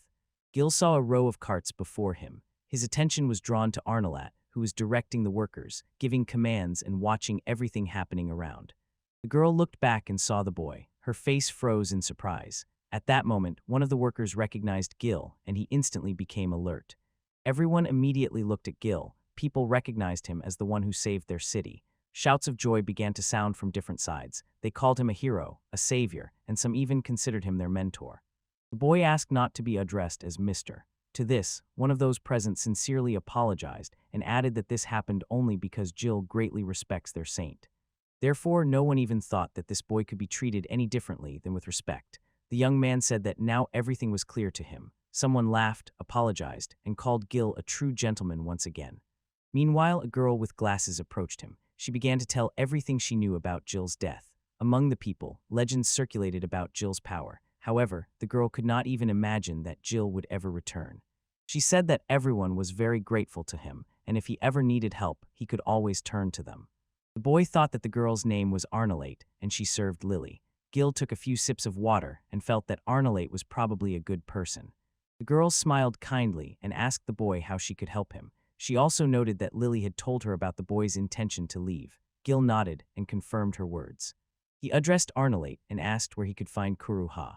The girl immediately stood up and loudly informed everyone around that Mr. Gil wished to speak with Kuruha. She asked if anyone knew where that girl was now. Everyone immediately paid attention, rejoicing and exclaiming that the hero savior himself had come to them, along with Mr. Gil. One of the girls said that if they were looking for Kuruha, she would be back any moment. Arn Lilith smiled in response and thanked her for the help. She was glowing with joy, happy and smiling. Arnalata told Gil that all the questions had already been resolved. Now he just needed to wait a little. Nalate warned that it was time for her to return to her affairs. Gil was so worried that sweat appeared on his forehead. He felt awkward and ashamed because of how strange the whole situation turned out to be. Meanwhile, everyone already considered him a true hero. The man looked around and saw Ghostland in front of him. He glanced at his clothes and wanted to say something about it, but Golan did not let him, interrupting with words that today he had to set out on a journey. Gil nodded, showing that he understood everything. Then he asked the man if he had been to Godok. Gosland smiled and confirmed that he had recently visited that place. The boy said that now everything had become clear to him. Goglin stepped forward but suddenly stopped. He looked over his shoulder and looked at Gil. After that, Goglin turned to the great hero and said that he would never be able to fully thank him for everything he had done for him. Gilly's Shirdian remembered that he had heard these words many times before. Therefore, he decided to ask his interlocutor how their research was going. Poland said with surprise that it was precisely thanks to Gil that everything was very good for them. After the fallen king was sealed again, evil began to retreat, and gradually all the bad things that had seeped through the seal disappeared. Exploring the labyrinth had now become easier, but its structure was still incredibly complex. Because of this, they had not yet managed to penetrate the deeper parts. When they managed to find a convenient path, they stopped each time and set up camp nearby to establish themselves in the new place. Hild took a sip of water and replied. Now everything had become clear to him. The man emphasized that, as he had warned earlier, one must go through these doors with special caution. Somewhere nearby, some small creature might still be lurking. Even if no one is visible, one must not relax. Goland understood everything. He assured that he would definitely join the first serious expedition to the lower levels to personally monitor the events around. In response, Gil noted that he very much hoped for this. He also noted that in the worst situation, it is best to have a few people nearby who can handle apocryphal beasts. Hoagland nodded in agreement, took a chair, and sat next to Jill. That's how the two of them ended up side by side under the canopy. Holland looked at Gil and asked if that was really the reason he ended up here. Gil confirmed that it was. Then Holland said that now everything became clear. So Gil noticed people ahead with backpacks who were walking straight and confidently. One girl also noticed him, called out, and without hesitation immediately ran to him. They exchanged greetings. Gil immediately became nervous, and Hodland asked why he was so tense. Then Gil admitted that it was his first time in such a situation. Holland smiled slyly and asked if he was really that famous hero. Curaha looked at them with genuine surprise, not understanding at all what was happening. Gobland kicked him with his foot and ordered him to go forward. Gil screamed in pain, blushed, and quietly reminded about his promise. The girl looked at him with interest. Jill became very nervous and said uncertainly that probably Haraha had already forgotten all the details. The girl interrupted him with surprise, unexpectedly for herself. She could not believe that Gil still remembered this. Karaha carefully put her bag on the ground. The boy became nervous. The girl said with pain in her voice that she did not deserve all this because she had done nothing. Kuraha also said that without the support of Hodgland, other participants, Arnolate, and all friends, she would never have managed this alone. Kuraha lowered her head, realizing that this situation did not concern her at all, and Gil just smiled. He thought that all this could be said about himself as well. After that, the boy cautiously asked Kurahan if he understood what was being talked about. Jill noted that he could use a good push, since after all he only did what he was capable of. Kurahab couldn't hold back and cried out in pain. Gil looked ahead and confidently said that from now on he would always try to overcome his limitations. In the future, when it will be necessary to search for and destroy the apocryphal monster that broke free from the seal, as well as in the difficult times that will come because of this, he will count on the help of others. Those who are constantly near Gil believe that there is nothing wrong with asking for help. He addressed the brave person who always moves forward boldly, unafraid of difficulties. The boy asked Karagi for help. Extending his hand to her, he smiled warmly. The guild immediately warned, he has absolutely no spatial orientation, and if sent alone, he is unlikely to find the necessary route. Karaka cried bitterly. She finally waited for what she had dreamed of all her life, and it filled her heart with strong emotions. Gil promised the girl, if she helps him during this journey, he will teach her to masterfully wield a sword. She covered her face with her hands and cried. Despair completely engulfed her. Since childhood, Kuraha dreamed of the life of a true adventurer. The girl admitted that she was not sure if she really deserved it. Moments from her childhood still surfaced in her memories when she dreamed with admiration about the life of a true heroine. However, despite all doubts, the girl dared to give it a chance. She smiled warmly and told the boy that she would gladly go on the journey with him. They shook hands, and the girl already knew for sure this time she would not retreat under any circumstances. About 3 years ago, Gil met a girl and asked her for temporary shelter. She immediately asked if he had gotten lost by any chance. I wondered if I really ate only earth all these 3 days, and if it is suitable for food at all. He was given the opportunity to live in this house for some time. The girl explained that if Jill appeared in the city looking like that, and with a sword in her hands, it would definitely cause a lot of trouble. When the boy heard these words, he couldn't hold back his tears and started crying. The lady agreed to give him shelter for some time but warned, if he started to bother, he would have to leave. Gil thought that this girl was truly kind, then he timidly asked for some food. She invited him to come into the house. The boy responded with a smile and introduced himself as Gil. Then he added that many know him as the Dragon Slayer. Gil told her that he was ready to help at any moment, just reach out to him. At that moment, the girl silently drew her sword. For some, it seems like an event from the distant past, and for others, as if it happened just yesterday. Now Gil began corresponding with Eunice and Lilia. He asked them about life, was interested in their affairs. In his letters, the boy shared news and told what was happening in the East. He came here hoping to get help from a famous oculist, but everything went wrong, and due to bankruptcy, his world literally turned upside down. However, during this time, he met many wonderful people who became true friends, and now he is seriously thinking about staying here longer. Gil wrote that he is glad that all this mess finally ended after the events in the labyrinth. He asked Lilia if she has already returned to the main cathedral. He also addressed Yunanis, asking if he plans to return to the Great Library. Gil asked them to let him know immediately as soon as they receive a letter from him. The boy asked if they had had students before. For Gil, this is the first time, and he is not very familiar with everything yet. He will gladly accept any advice from them. Gil decided to write a personal letter to Lilia. He felt that when he put his thoughts on paper, the words came out quite differently than during conversation. Meanwhile, Lilia was lying on the bed, reading the letter and smiling broadly. In his letter to Eunice Gil, he admitted that he had invented a too complicated secret code. He confessed that even after a week he could not decipher it. Eunice was very happy when she finally received a letter from Gil. Gil began to read the letter from Lilia, addressed to both him and Eunice. In this letter, Lilia expressed hope that they would both always remain true to themselves and not change. Separately, she asked Gil to return the strange old woman, and at the end of the letter was her signature, "With love, Lilia." The young man also read a letter from Eunice. In it, she addressed both of them, and also wrote that he didn't even have friends, let alone students. Gilly separately asked Eunice to think everything over carefully and remember her more often. For 6 hours straight, Eunice signed, "Sincerely yours, Archimag." Gil sincerely smiled, closing the letters after reading. He briefly closed his eyes and pondered how best to respond. In his reply, he will inform that it was pointless to ask Eunice and Lilia about it. Meanwhile, Kurika approached the boy who called her. The young man looked at her attentively, as if expecting her to explain something. The girl guessed that there might be monsters ahead, so she decided that they could not go any further. Gilester asked if they could continue the journey on foot. The girl replied that most likely they would manage it. Kura noted that according to the map, a road should pass here. Gil only smiled warmly in response, thinking that 2 weeks had already passed since they left the city. To be honest, this adventure was quite calm. Gil suggested walking the rest of the way, and Karaha gladly agreed. Some might be surprised why this adventure is called calm at all, since the optician the boy was rushing to was about to close the door, and their van was barely running and could stop at any moment. In such a situation, someone might say that this is not at all like a calm adventure. In fact, Jill often gets lost or simply invents a new path herself. But during the journey with Hill, truly unusual events began to happen. He realized that nothing like this had ever happened to him before. The young man did not even notice how he suddenly found himself in a place unknown to him. To find out where he was now, Gil always climbed to the highest places from where he could clearly see the surroundings. Or when similar moments happened, the boy simply gave himself up to events, went with the flow, hoping one day to reach the great ocean.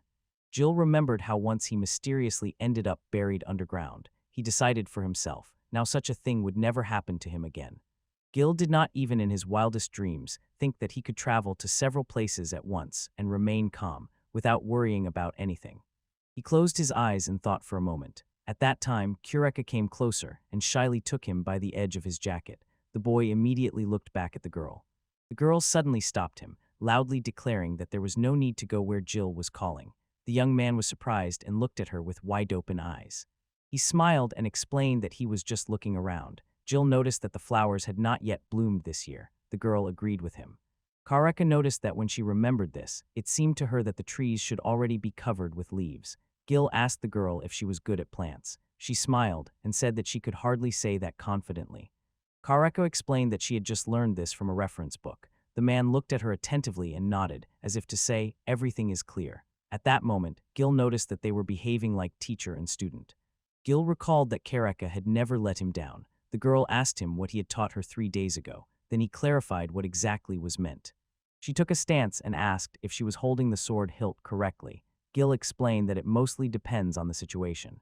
The boy explained to the girl that if she held the sword in that way, it would sway less, and she could put more force into each of her strikes. Gil not only learned something new, but also gained real combat experience in a duel with Insta. However, the most surprising thing in this story was how deeply he understood the true essence of the art of the sword. His mentor would say without hesitation that Jill was to blame for all the troubles. He recalled how that stern man once asked him if he got distracted by dreams when holding a sword in his hand. After the interlocutor had been sharing his thoughts for a long time, Gil pondered that now the sword was also in his hands. At that time, Kuraha diligently noted every important detail from Gil's story. Meanwhile, Gil smiled even more broadly, enjoying his pleasant emotions. The boy thought that the training was going very well. It was precisely because of this, Gil believed, that he felt anxious. Kuraha noticed that Gil's shoelace had come undone. She crouched down to help him tie it, but the boy smiled and said he could manage on his own. The girl happily said that everything was fine and that she had almost fixed his footwear. Gil blushed with excitement, feeling somewhat embarrassed, but sincerely thanked the girl for her help. In response, Kuraharu simply smiled and said that it was not difficult for her. The young man wondered if Kuroha considered this fair. Gil noticed that the girl was not only preparing for the journey, but also taking care of every little detail. Recently, Kuroha had been tackling even the smallest issues and missing nothing. This also applied to Jill's ordinary life. He worried that if this continued for a few more months, his body would no longer be able to manage without her. Jill frowned intently, immersed in anxious thoughts about this.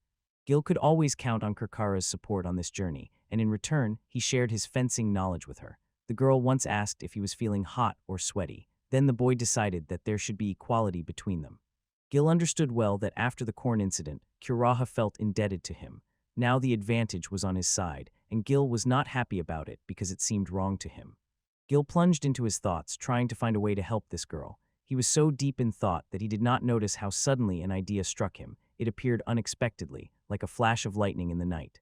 He called the girl, and Kura turned to him. Gil ran up to her with a joyful exclamation, telling her that he had managed to find a mushroom. The young man wondered if anyone could even find him in the big directory. But suddenly, he noticed something very alarming and dangerous. There was a poisonous mushroom in front of him. In the worst case, even a single bite wound can immediately take a life. But interestingly, mountain squirrels are not afraid of this poison. They are used to eating such mushrooms constantly. That is why people who get lost in the mountains often make the mistake of thinking that the mushrooms they find are safe to eat. Gil listened attentively and nodded, showing that he understood well. The girl apologized for interrupting the conversation, but the boy just smiled and said that nothing bad had happened. Karaha asked if he had any questions. Gil replied that although this mushroom causes mouth ulcers and raises temperature, it is still very tasty. Hearing this, both suddenly fell silent. The girl was struck by the words she had just heard from him. Gil noticed this and decided to hide some of his culinary secrets for a while.